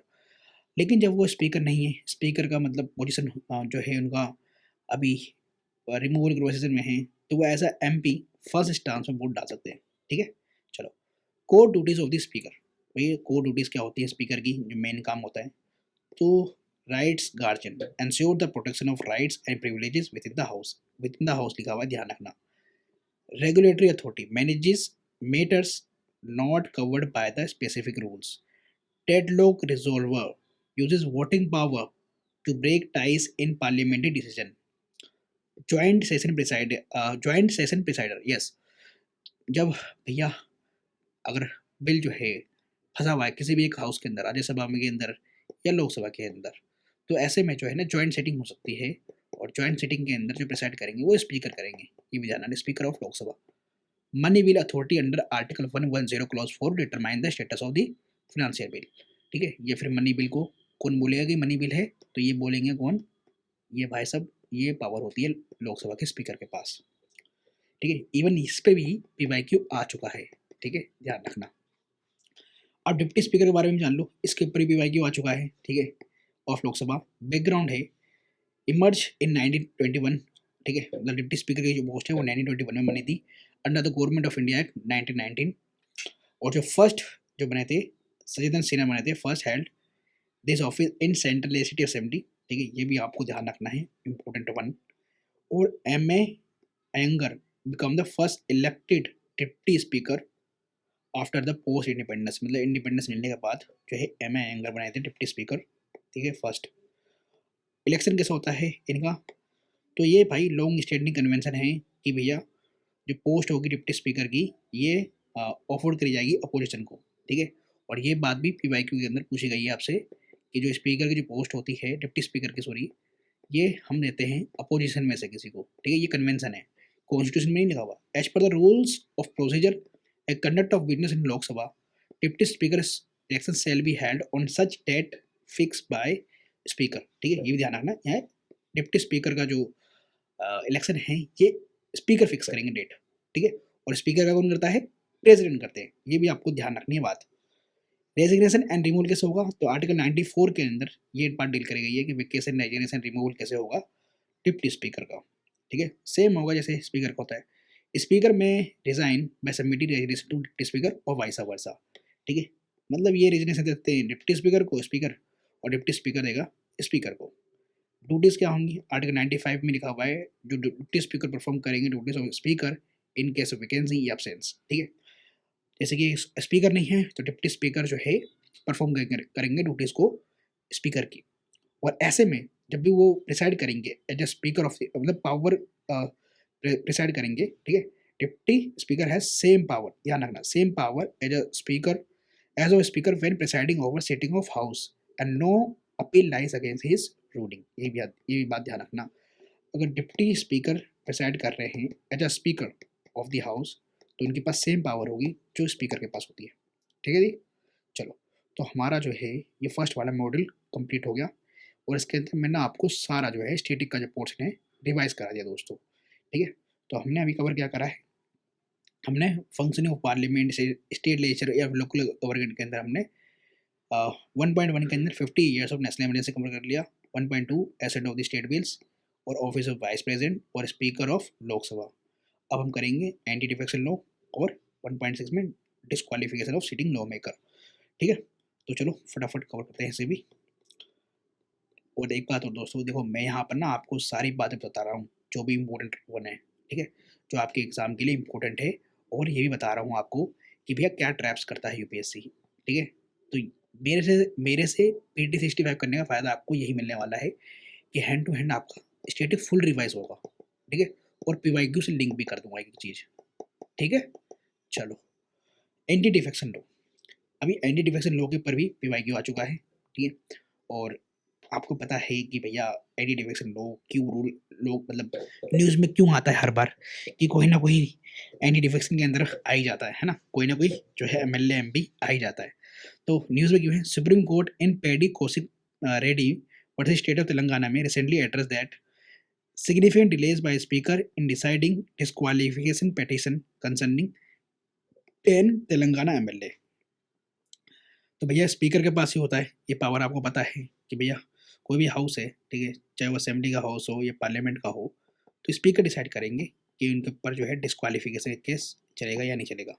ठीक है, तो ये पावर किसके पास होती है, जो है स्पीकर के पास होती है, ये आपको ध्यान रखना है। एंटी डिफेक्शन लॉ है क्या, और आपको ये भी ध्यान रखना है ये 10th शेड्यूल के अंदर है। ठीक है, कौन से कॉन्स्टिट्यूशनल अमेंडमेंट एक्ट से आया था, तो 52 से आया था 1985 में, डेट भी आपको याद रखनी है। ठीक है, बहुत इंपॉर्टेंट है। तो anti defection law provides disqualification of MLAs who voluntarily give up party membership after being elected on party ticket.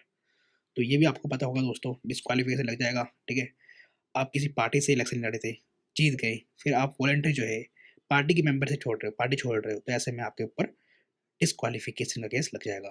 ठीक है, अंडर द 10th शेड्यूल। और भी इसके अंदर प्रोविजन है, it lays down the process by which legislature may be disqualified on grounds of defection by the presiding officer of a legislature based on petition by any other member of the house। मतलब ये जो disqualification जो process है start कैसे होगा, तो कोई भी हाउस का जो मेंबर है वो पेटिशन डाल सकता है, फिर प्रिसाइडिंग ऑफिसर कौन होता है, स्पीकर होते हैं, फिर वो डिसाइड करेंगे कि हाँ चलेगा या नहीं चलेगा। हाँ, ये स्पेसिफाई नहीं कर रखा है इसके अंदर कि जो है टाइम पीरियड क्या होगा प्रिसाइडिंग ऑफिसर को to decide the disqualification plea. ठीक है, और इसके ऊपर PYQ भी आ रखा है। ठीक है, तो ये भी ध्यान रखना है। Courts can intervene only after presiding officer has decided on matter. ये भी ध्यान रखना है दोस्तों, कोर्ट्स इंटरवीन कर सकता है इस केस के अंदर, बट जब तक प्रिसाइडिंग ऑफिसर जो है कुछ भी डिसीजन नहीं लेते इसके ऊपर, तब तक जो है कोर्ट इंटरवीन नहीं करेगा। ठीक है, ये बात को ध्यान रखना है आपको। ओरिजिनल कॉन्स्टिट्यूशन के अंदर जो है टर्म जो है ध्यान रखना मेंशन नहीं था पॉलिटिकल पार्टी का, ये भी आपको बहुत बहुत इंपॉर्टेंट है। ठीक है, PYQ भी आ रखा है। तो original constitution of 1950 did not mention the term political party, it was explicitly introduce through 10th schedule. ठीक है, तो भी ध्यान रखना ये पॉलिटिकल पार्टी का जो टर्म है कॉन्स्टिट्यूशन में 10th शेड्यूल से आया है। ठीक है जी, चलो अब कुछ प्रोनाउंसमेंट है in the context of the 10th schedule जो क्वेश्चन चलते हैं, है ना। जैसे क्योतो होलोनोन, ठीक है, वर्सेस जो भी है 1992 का, तो speaker decision under anti defection law is subject to judicial review होगा। ये बहुत ही इंपॉर्टेंट है, इंपॉर्टेंट वन है। ठीक है, सब्जेक्ट टू जुडिशियल रिव्यू होगा। क्योतो होलोनोन केस में बोला गया था 1992 के अंदर। रवि एस नाइक में क्या बोला गया है, speaker should act as a neutral educator rather than a political figure. ठीक है, एज अ न्यूट्रल डिसीजन लेंगे ये। कर्नाटक एमएलए डिस्क्वालिफिकेशन केस 2020 में बोला गया है कि parliament to consider transferring disqualification power from speaker to independent tribunal. मतलब पार्लियामेंट के पास जो है पावर हो सकती है कि भैया अगर स्पीकर डिसाइड नहीं करेंगे, ठीक है, तो कोई इंडिपेंडेंट ट्राइब्यूनल कर ले। अब फोर्थ है आपका केशम मेघा चंद्र सिंह, ठीक है, versus speaker of Manipur legislative assembly 2020। यहाँ पे बोला गया है कि disqualification petition under the 10th schedule should be decided within a period of 3 months from the date of their filing. अच्छा, तो इस केस में बोला गया है कि जो डिस्क्वालिफिकेशन है ना petition under the 10th schedule, ये 3 months के अंडर अंडर जो है आपका डिसीजन ले लेना चाहिए स्पीकर को, ये बात बोली गई है। ठीक है, from the date of their filing. अब डिस्क्वालिफिकेशन हुई है एक सिटिंग मेंबर की, ये भी न्यूज़ में है। तो कर्नाटक का एमएलए था जो कि डिस्क्वालिफाइड हुआ है अंडर आर्टिकल 191 के अंदर of the constitution of section 8 of the RP 1951।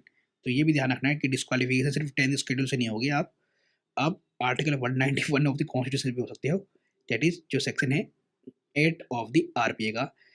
ठीक है, तो ये भी ध्यान रखना, ये आरपीए एक्ट भी 1951 का 1952 का बहुत इंपॉर्टेंट है आपके एग्जाम के लिए। ठीक है, जो कि कन्विक्टेड हुआ था सीबीआई के कोर्ट से, एक इलीगल केस में पकड़ा गया था बंदा। ठीक है, कर्नाटक का MLA leading to vacancy in the constituency. फिर भैया वैकेंसी तो होगी जब वो डिस्क्वालीफाइड होगा। ठीक है, तो कॉन्स्टिट्यूशनल प्रोविजंस क्या है, आर्टिकल 102 और 191 स्पेसिफाई करता है following conditions owing to which MP और MLA respectively can be disqualified. 102 किसके लिए होगा, एमपी के लिए होगा, 191 एमएलए के लिए होगा अंडर द आरपी एक्ट। अगर वो होल्ड करता है ऑफिस ऑफ प्रॉफिट, ठीक है, अगर वो होल्ड कर रहा है ऑफिस ऑफ प्रॉफिट, ध्यान रखना ऑफिस ऑफ प्रॉफिट कॉन्स्टिट्यूशन में मेंशन नहीं है कि क्या होगा क्या नहीं। पर्सन ऑफ अनसाउंड माइंड, अब ये बीमारी वाला व्यक्ति होगा अनसाउंड माइंड, ठीक है, स्टैंड्स और डिक्लेयर बाय कॉम्पिटेंट कोर्ट, लेकिन ये कोर्ट डिक्लेयर करेगी तब जाके वो अनसाउंड माइंड कहलाएगा। An undischarged insolvent, undischarged insolvent ऐसे में भी not a citizen of India has voluntarily acquired the citizen of foreign state. अगर वो अपनी सिटीजनशिप छोड़ देता है, फॉरेन स्टेट की जो है सिटीजनशिप ले लेता है, तो ऐसे में भी डिफेक्शन करता है। डिफेक्शन मतलब पार्टी छोड़ देता है, दूसरी पार्टी में चला जाता है। डिस्क्वालीफाई बाय और under any law made by parliament. अच्छा, डिस्क्वालीफाइड हो जाता है अंडर द एनी लॉ, ठीक है, या फिर मेड बाय पार्लियामेंट के तहत, तो ऐसे में भी उसका डिस्क्वालिफिकेशन होगा अंडर आर्टिकल 102 और अंडर आर्टिकल 191। ठीक है, चलो, तो ये भी आपको ध्यान रखना था, वही सब इनिशिएटिव का ही पोर्शन है। Existing legal and judicial framework for disqualification after crimes. अच्छा जी, जैसे कि आर्टिकल 1951 सेक्शन 8 क्लोज 3 बोलता है आरपीए का कि लेजिस्लेचर जो है डिस्क्वालीफाइड हो सकता है फ्रॉम कंटेस्टिंग इलेक्शन और continuing in office upon conviction for certain criminal offences with imprisonment of 2 और मोर ईयर्स। अब राहुल गांधी जो है डिस्क्वालीफाइड हुए थे इसी केस के अंडर में। ठीक है, राहुल गांधी जब उन्होंने बोला था कि सारे मोदी चोर होते हैं, ठीक है, तब इस केस में जो है डिस्क्वालीफाइड हो गए थे ये। ठीक है, क्योंकि गुजरात का हाई कोर्ट ने इनको इम्प्रिजनमेंट दिया था 2 years का, ठीक है, मोर देन 2 years का दिया था। फिर सुप्रीम कोर्ट ने इंटरवीन किया और सुप्रीम कोर्ट ने इसको खत्म कर दिया, तो ये वापस से रजिस्टर हो गए थे एज एमपी। ठीक है, तो ऐसे करके याद रखना आपको। इट इंक्लूड्स कन्विक्शन और 2 years or more in crimes like bribery, rape, promoting enmity और अनटचेबिलिटी, करप्शन, डिसलॉयलिटी। ये सब आपको ध्यान रखना है कि ये सारे कीवर्ड्स मेंशन है यहाँ पर कि ब्राइबरी में पकड़ा गया, ठीक है, तो उस पर 2 साल से ऊपर केस लग गया। रेप के केस में प्रमोट कर रहा है एनिमिटी, ठीक है, या अनटचेबिलिटी को, ठीक है, करप्शन कर रहा है, डिसलॉयलिटी है कॉन्स्टिट्यूशन के, ठीक है, ऐसे में, तो ये भी आपको ध्यान रखना है दोस्तों। Lily Thomas versus union of India 2013 supreme court rule that law maker is immediately disqualified from attracting such conviction. अच्छा, तो ऐसे कन्विक्शन में जो है सुप्रीम कोर्ट ने बोला है कि लॉ मेकर जो है इमीडिएटली डिस्क्वालिफाइड हो जाना चाहिए, ठीक है। और ऐसे में ही तो राहुल गांधी को तुरंत इमीडिएटली डिस्क्वालिफाइड कर दिया था, है ना। जब तक सुप्रीम कोर्ट का वर्डिक्ट नहीं आया तो उससे पहले ही कर दिया, ठीक है। सुप्रीम कोर्ट में केस गया, उससे पहले ही कर दिया, ठीक है। मनोज नरोला के केस में क्या हुआ है, court held that appointing minister with criminal backgrounds are not legally paid but advise PM to avoid selecting individuals with serious criminal antecedents. अच्छा, तो इसमें बोला गया है कि कोर्ट ने जो है ना, अगर कोई भी मिनिस्टर जो है अपॉइंट हो रहा है जिसका क्रिमिनल बैकग्राउंड था, तो ऐसे में कोई भी मतलब लीगली बेड नहीं होगा, मतलब वो हो सकता है, ठीक है, मिनिस्टर बन सकता है। लेकिन पीएम को एडवाइस दिया गया है कि आप जो है ना ऐसे व्यक्ति को अवॉइड करो, है ना, ऐसे इंडिविजुअल को अवॉइड करो कि जो इनका क्रिमिनल ऑफेंस उन्होंने अगर करा हो या फिर उनका बैकग्राउंड था, तो ऐसे में पीएम के पास पावर होती है ना कि भैया वो अपने काउंसिल ऑफ मिनिस्टर को चूज करेंगे कौन होगा कौन नहीं होगा कैबिनेट मिनिस्टर, है ना। तो ये तो पीएम के पास पावर होती है। तो ऐसे में कोर्ट ने एडवाइस दिया है पीएम को कि आप ऐसे इंडिविजुअल को सिलेक्ट मत करना। PIL of PIL of public interest foundation और 2018 इसमें बोला गया courts can not add new disqualification grounds recommended parliament that political parties revoke membership, deny tickets to candidate with serious criminal cases। अच्छा, तो court ने बोला है कि भैया आप ना कोई न्यू डिस्क्वालिफिकेशन ग्राउंड जो है ऐड नहीं कर सकते। वो रिकमेंड किया है पार्लियामेंट को कि भैया पॉलिटिकल पार्टी जो है ना रिवोक कर सकते हैं मेंबरशिप, है ना, और डिनाई कर सकते हैं टिकट्स उन कैंडिडेट्स को जो सीरियस क्रिमिनल केसेस में इन्वॉल्व हैं, ठीक है। चलो, removal of ministers upon detention. अच्छा, डिटेंशन के ऊपर भी रिमूवल हो रहा है मिनिस्टर्स का, ठीक है। Union home minister introduce the constitution 130th amendment bill 2025, बहुत इंपॉर्टेंट है, ठीक है, for removal of minister upon detention इन लोकसभा, ठीक है। अब ये क्या है, इसमें की प्रोविजन दे रखे हैं कॉन्स्टिट्यूशन के अंदर, ठीक है, इस बिल के अंदर, क्योंकि 130th अमेंडमेंट आया है, ठीक है, 2025 में, मतलब ये साल ही आया है। अब इसमें बोला गया है कि भैया ग्राउंड्स फॉर रिमूवल क्या होगा ऐसे मिनिस्टर्स का, तो जान लो, चाहे वो यूनियन मिनिस्टर हो, चाहे वो चीफ मिनिस्टर हो, चाहे वो स्टेट मिनिस्टर हो, चाहे वो प्राइम मिनिस्टर हो, रिमूव हो जाएंगे, ठीक है, इफ अरेस्टेड और detain for 30 consecutive days for an offence punishable with 5 years और मोर इम्प्रिजनमेंट, ठीक है। तो चाहे वो होल्ड कर रहा ऑफिस यूनियन मिनिस्टर का, चीफ मिनिस्टर का, स्टेट मिनिस्टर का, प्राइम मिनिस्टर का, ठीक है, और अरेस्ट हुए हैं, ठीक है, अरेस्ट हुए हैं, ये डिटेन हुए हैं 30 consecutive days के लिए, ठीक है, किसी भी ऑफेंस में, ठीक है, ऑफेंस पनिशबल विद 5 years और मोर इम्प्रिजनमेंट में, तो ऐसे में उनका जो है रिमूवल हो सकता है एज अ मिनिस्टर, ये ध्यान रखना, ठीक है, और होना भी चाहिए, क्यों नहीं होना चाहिए। Bill purpose significant amendments in article 75, क्योंकि आर्टिकल 75 ही तो बोलता है ना प्रोविजन फॉर यूनियन मिनिस्टर्स, ठीक है, और आर्टिकल 164 बोलता है स्टेट मिनिस्टर के लिए, और आर्टिकल 239 डबल ए बोलता है provision for NCT of Delhi के लिए, ठीक है। तो प्रोसीजर क्या होगा रिमूवल का, तो union minister except PM, president remove minister on advice of PM by the 31st day, मतलब 30 डे का उनको हो चुका है डिटेंशन, तो अगले दिन ही उनका जो है प्रेसिडेंट के द्वारा जो है रिमूवल हो जाएगा पीएम के एडवाइस पर, ठीक है। State ministers except CM, governor removes on CM advice, Delhi minister except CM, यहाँ पर प्रेजेंट करेंगे क्योंकि आपको पता है प्रेसिडेंट ही ओथ दिलवाते हैं सीएम को यहाँ पर, ठीक है, यूनियन टेरिटरी के अंदर, ठीक है, on advice of Delhi CM advice. Prime minister या चीफ मिनिस्टर का होना है तो ये रिजाइन करेंगे by the 31st day of custody या failure leads to automatic removal, तो ऑटोमेटिक रिमूवल हो सकता है इनका।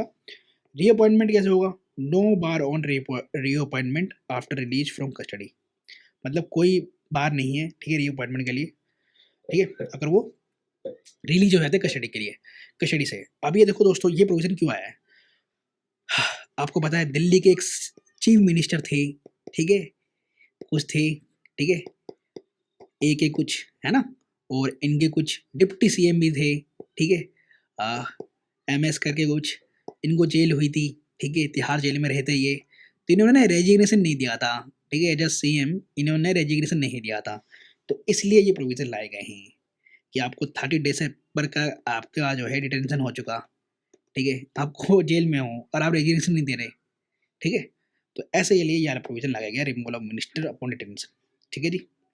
कौन सा अमेंडमेंट्स लाया गया है, तो 138th अमेंडमेंट में, ठीक है, ये ध्यान रखना। चलो, पार्लियामेंट्री कमेटीज पूरा स्टैटिक का पोर्शन है, और एस्टिमेट्स कमेटी के ऊपर PYQ आ रखा है, ठीक है, कैबिनेट कमेटी ऑन सिक्योरिटी के ऊपर आ रखा है, cabinet committee on appointments committee of cabinet इसके ऊपर भी PYQ आ रखा है, ठीक है, और यही आपका स्टैटिक पोर्शन है, उसको अच्छे से पढ़ना है, ठीक है। एडॉक कमेटी तो इतनी इंपॉर्टेंट नहीं होती, ठीक है। अब पढ़ते हैं पार्लियामेंट्री कमेटीज के अंदर, अब ये न्यूज़ में क्यों है।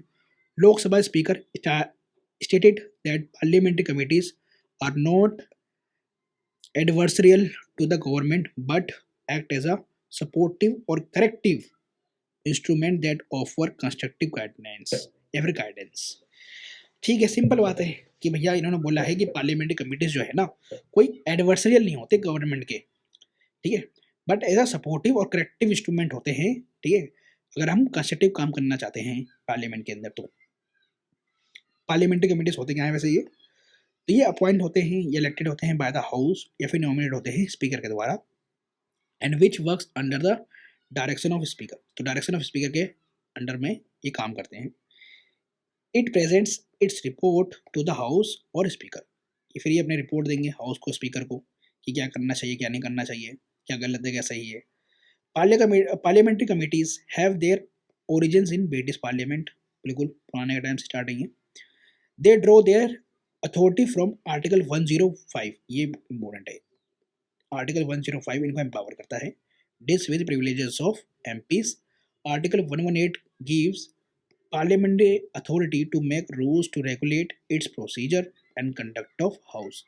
आर्टिकल 118 के अंदर 118 के अंदर पावर है हाउस के पास कि वो पार्लियामेंट जो है रूल्स बना सकते हैं, ठीक है, ताकि वो रेगुलेट कर सके प्रोसीजर को और कंडक्ट कर सके बिजनेस ऑफ हाउसेस को।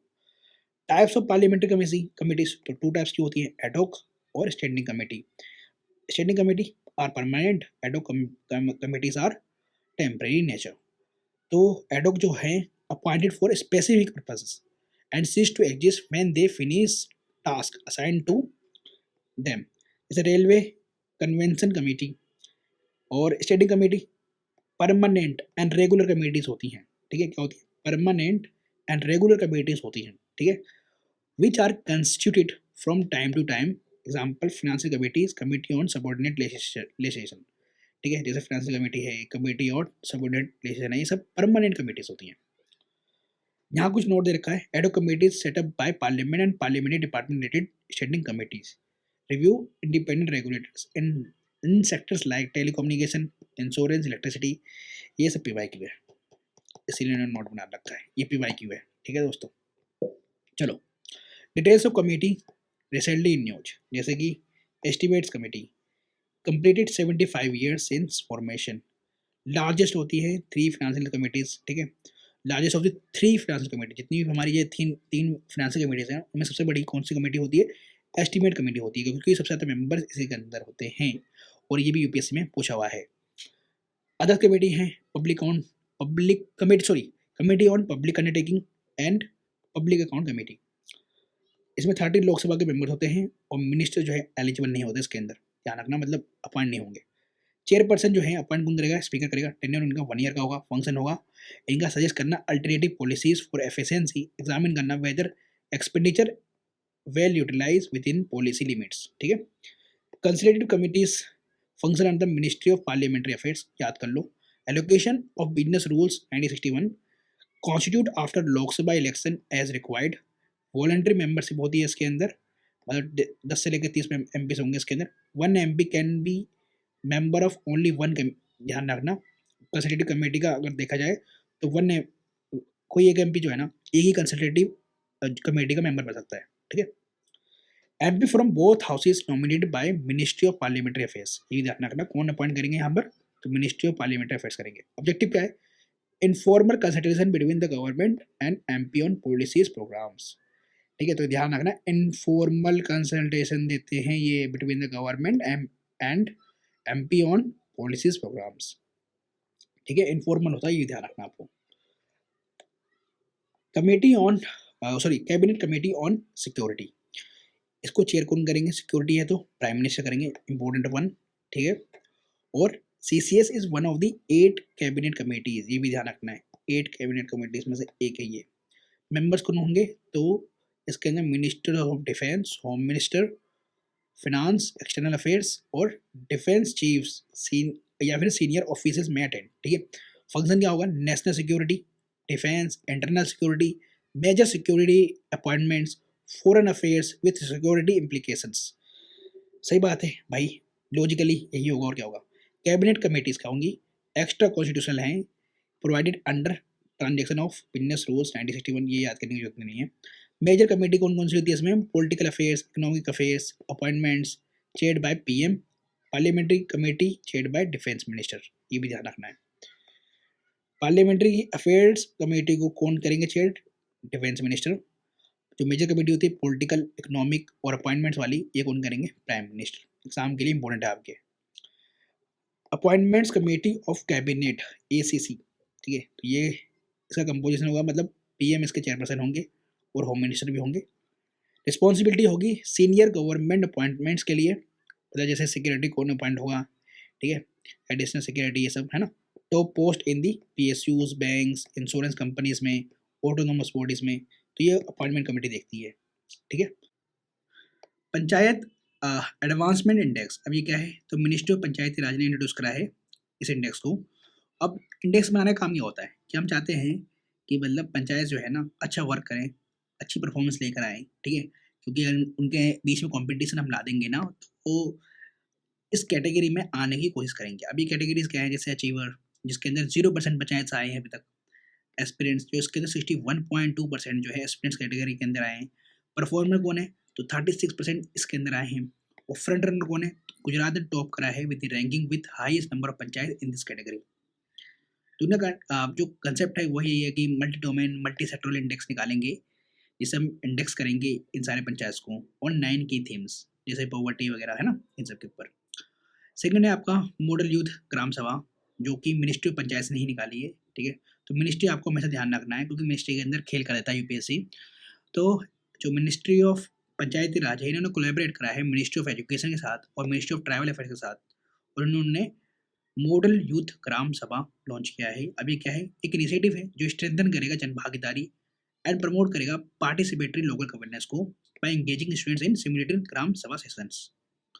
ठीक है, अब ये अलाइन करा गया है एनईपी के साथ। एनईपी के यहाँ पर क्या है? तो नेशनल एजुकेशन पॉलिसी। ठीक है, अब ये इम्प्लीमेंट होगा किन किन स्कूल्स के अंदर? तो नवोदय स्कूल्स होते हैं ना, जो Eklavya model residential schools, state government schools, इन सब के अंदर। नोडल मिनिस्ट्री कौन होगी? तो मिनिस्ट्री ऑफ एजुकेशन होगा, ये ध्यान रखना है आपको। और एएमआरएस क्या है यहाँ पर? तो ये प्रोवाइड करेंगे आपका ये जो एएमआरएस है, जो एकलव्य मॉडल रेजिडेंशियल स्कूल है, ये प्रोवाइड करेंगे quality education to scheduled tribes. ये आपको ध्यान रखना है, ये शेड्यूल्ड ट्राइब्स के लिए भैया जो थीम है ना, यूपीएससी बहुत पूछता है। ठीक है, इसलिए तो शेड्यूल्ड ट्राइब्स स्टूडेंट्स को in areas having more than 50% ST population and at least 20,000 tribal person होंगे। नोडल मिनिस्ट्री कौन होगी? तो मिनिस्ट्री ऑफ ट्राइबल अफेयर्स होगी इसके लिए। ठीक है, ये हमारे इसके लिए कौन होगी? ट्राइबल मिनिस्ट्री नोडल मिनिस्ट्री होगी। और जेएनवी के लिए जो नवोदय स्कूल होते हैं उसके लिए मिनिस्ट्री ऑफ एजुकेशन होगा। ठीक है, ध्यान रखना, ट्राइबल के लिए हमेशा ट्राइबल अफेयर्स वाली ही होगी। ठीक है, अदर इंपॉर्टेंट न्यूज़ में जैसे ऑफिशियल लैंग्वेज हर साल न्यूज़ में होता है, तो गोल्डन जुबली है डिपार्टमेंट ऑफ ऑफिशियल लैंग्वेज की, जो कि सेलिब्रेट करी गई है। ये 1975 में स्टेब्लिश हुई थी। पार्ट है मिनिस्ट्री ऑफ होम अफेयर्स का, ये ध्यान रखना, ऑफिशियल लैंग्वेज वगैरह ये सब मिनिस्ट्री ऑफ होम अफेयर्स में आता है। और ऑफिशियल लैंग्वेज आपको पता है ना कौन से कॉन्स्टिट्यूशन में है, कौन से पार्ट ऑफ द कॉन्स्टिट्यूशन में? तो 17th में है, ये आपको याद रखना है। आर्टिकल भी याद रखना है, आर्टिकल 343 जो है बताता है कि ऑफिशियल लैंग्वेज ऑफ यूनियन का जो होगा वो हिंदी होगा देवनागरी स्क्रिप्ट के अंदर। और ऑफिशियल लैंग्वेज एक्ट 1963 प्रोवाइड करता है use of English in addition to Hindi for all official purpose के लिए of union and begin transaction in parliament. Article 344 क्या कहता है, ये कॉन्स्टिट्यूशन ऑफ कमीशन है एंड कमेटी है ऑन ऑफिशियल लैंग्वेज का, मतलब ये कॉन्स्टिट्यूशन के अंदर जो है ना हम बनाएंगे commission and committee on official language के लिए, मतलब कमेटी बनाएंगे, ठीक है, ऑफिशियल लैंग्वेज के लिए। आर्टिकल 345 क्या होगा, state legislature may adopt any one और more language used in a state और Hindi as official language of that state, मतलब आप हिंदी को अडॉप्ट कर लो, ठीक है, एज ऑफिशियल लैंग्वेज, या तो एक लैंग्वेज को या फिर मोर देन वन लैंग्वेज को अडॉप्ट कर लो। आर्टिकल 345 के अंदर ये स्टेट को दिया गया है, ठीक है।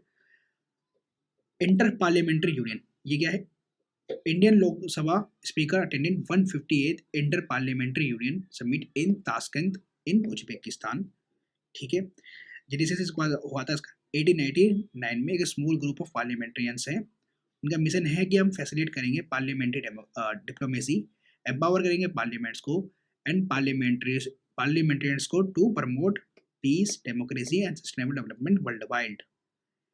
It includes forum of women parliamentarians, ठीक है।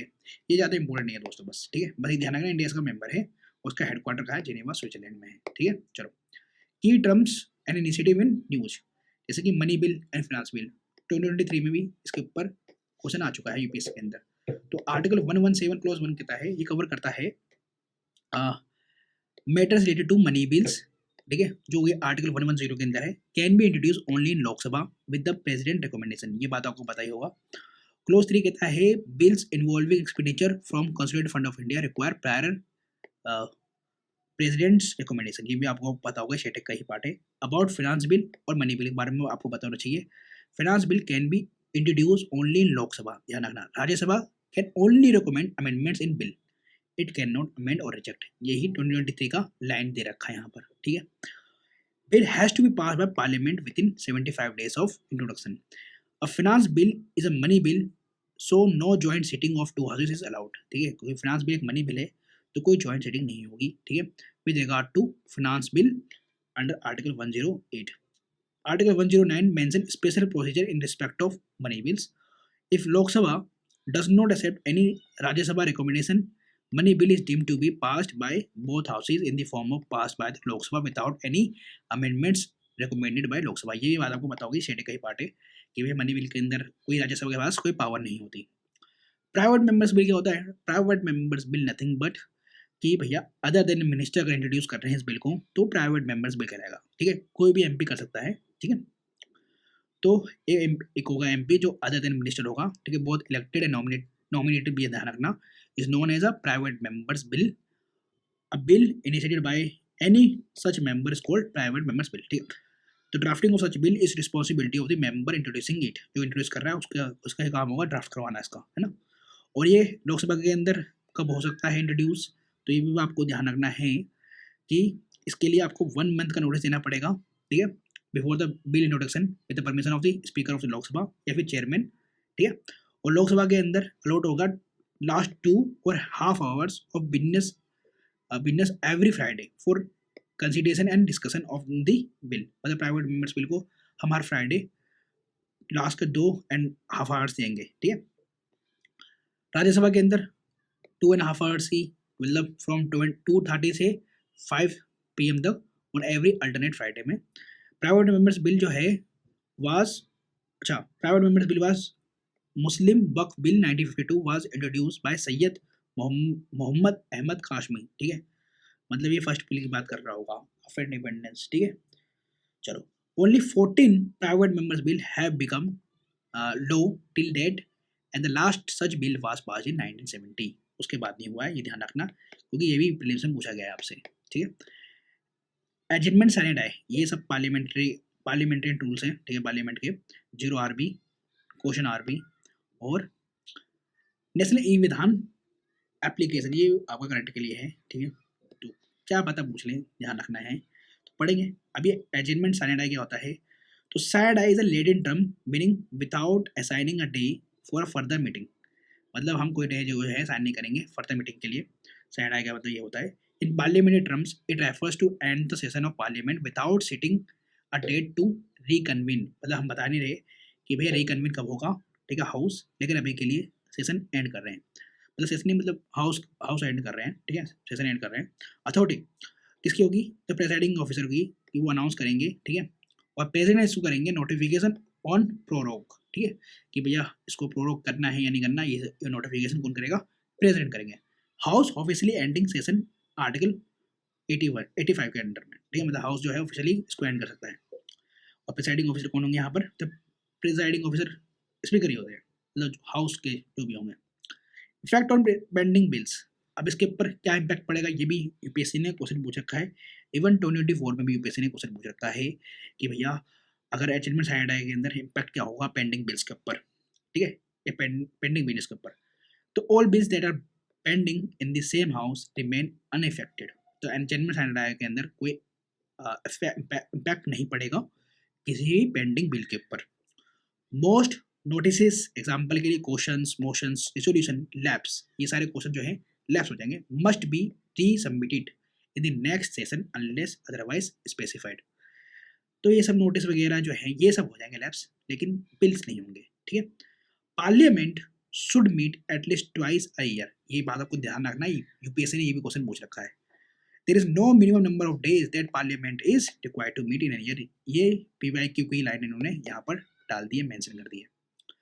0 आर क्या होता है? तो 0 hour period immediately following question hour, मतलब क्वेश्चन आर होता है आपका पहला वाला 1 आवर वाला, उसके बाद जो है 0 आर स्टार्ट होता है। And laying of papers before any listed business is taken up, timing starts around 12 noon which is why it is term as 0 hour, ठीक है, मतलब 12 नून के बाद क्या होता है आपका 1 PM हो जाता है ना, हो सकते हो, ठीक है, तो इसलिए इसको बोलते हैं 0 आर।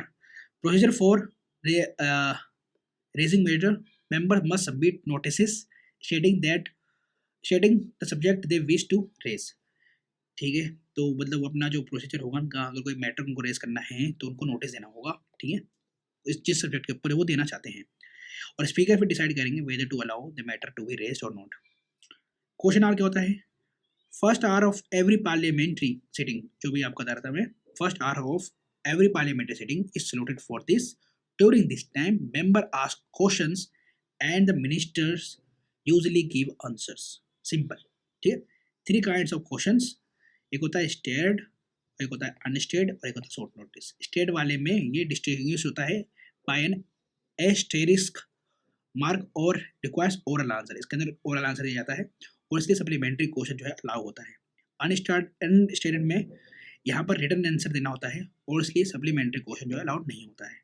शॉर्ट नोटिस क्वेश्चन के अंदर ask by giving a notice of less than 10 days, तो लेस देन 10 डेज में आपको ये नोटिस देना होता है और इसका आंसर भी आपको ओरली ही मिलेगा। अब ये ई विधान एप्लीकेशन निवा ये क्या है? तो ये मिनिस्ट्री के अंदर आता है, कौन सी? पार्लियामेंट्री अफेयर्स के, ठीक है, ये ध्यान रखना, क्योंकि विधानसभा है तो पार्लियामेंट्री अफेयर्स के मिनिस्ट्री में आना चाहिए। इसका काम है डिजिटाइज करना, स्ट्रीमलाइनिंग द लेजिस्लेटिव प्रोसेस को, मतलब सब कुछ को लेजिस्लेटिव प्रोसेस को डिजिटल करने का काम है निवा का। Across all 37 state UTs, state ध्यान रखना, स्टेट भी और यूटीज भी मिला रखे इसके अंदर, through a unified platform embodying the vision of one nation one application, mains के लिए बहुत ही इंपॉर्टेंट है आपके, ठीक है। Deployed on NIC cloud, Meghraj that helps chair of the house to conduct the proceeding of the house smoothly and paperless, ठीक है। फंडिंग कौन करेगा? तो सेंट्रली स्पॉन्सर्ड फंडिंग मॉडल है। Nagaland was first legislative assembly to implement NeVA, ठीक है, तो ये भी ध्यान रखना है आपको, और ये स्पेशली मेंस के इंपॉर्टेंट आपके, ठीक है। तो हमने ये फर्स्ट जो पार्ट था पॉलिटी का या आपके PT65 का, ये डेप्थ में कवर करा है दोस्तों, एक एक चीज़ हमने डिटेल में डिस्कस करी है। समझ लो एक तरीके से आपने लक्ष्मीकांत जी यहाँ पर रिवाइज कर ली, ठीक है, और PYQs भी रिवाइज कर लिए साथ साथ में। तो हमने 4 से लेके 15 तक ये कवर कर लिया पूरा, ये वाला पार्ट पूरा कवर कर लिया, पूरा डेप्थ में कवर किया है दोस्तों। मतलब समझ लो अपने लक्ष्मीकांत यहाँ पर कवर किया है, एक एक चीज़ हमने लक्ष्मीकांत के पॉइंट यहाँ पर रिवाइज करें, इवन करंट अफेयर्स भी रिवाइज कर लिए, और PYQ के साथ लिंक करके आपने पढ़ा है यहाँ पर। इंपॉर्टेंट चीज़ तो यही है, ठीक है, कि आपने PYQ और स्टेटिक को लिंक करके पढ़ा है यहाँ पर। अब दोस्तों मैं इस वीडियो को यहीं तो छोड़ रहा हूँ, क्योंकि नेक्स्ट वीडियो के अंदर मैं इसको डेप्थ में कवर करूँगा और मुझे शॉर्ट नोट्स ही बनाने हैं इसके, ठीक है। तो जो नेक्स्ट वीडियो के अंदर मैं सारा जो है कंप्लीट करा दूंगा आपको, ठीक है। तो लॉन्ग वीडियो आएगी, नेक्स्ट वाली लॉन्ग वीडियो आएगी और ये सब कवर कर देंगे, और अब के बाद थोड़ा मैं सोच रहा हूँ थोड़ा फास्ट कराऊँ, ठीक है, ताकि आपका कम समय में पूरा रिवाइज हो जाए, ठीक है। तो नेक्स्ट वीडियो के अंदर मिलते हैं PT 65 की, और इसको पूरी पॉलिटी को कवर कर देंगे। और अभी मुझे चैनल पर और भी वीडियोस लेकर आनी है और भी सब्जेक्ट की, तो मेरे को थोड़ा उसमें भी टाइम लग रहा है, ठीक है। जैसे ज्योग्राफी पढ़ा रहा हूँ आपको मैं, और अभी इंडियन पॉलिटी की मैं निमोनिक्स की सीरीज दोबारा लेकर आ रहा हूँ, इजी ट्रिक्स टू रिमेंबर वाली, ठीक है। तो आज के लिए इतना ही, नेक्स्ट वीडियो के अंदर मिलते हैं, बाय।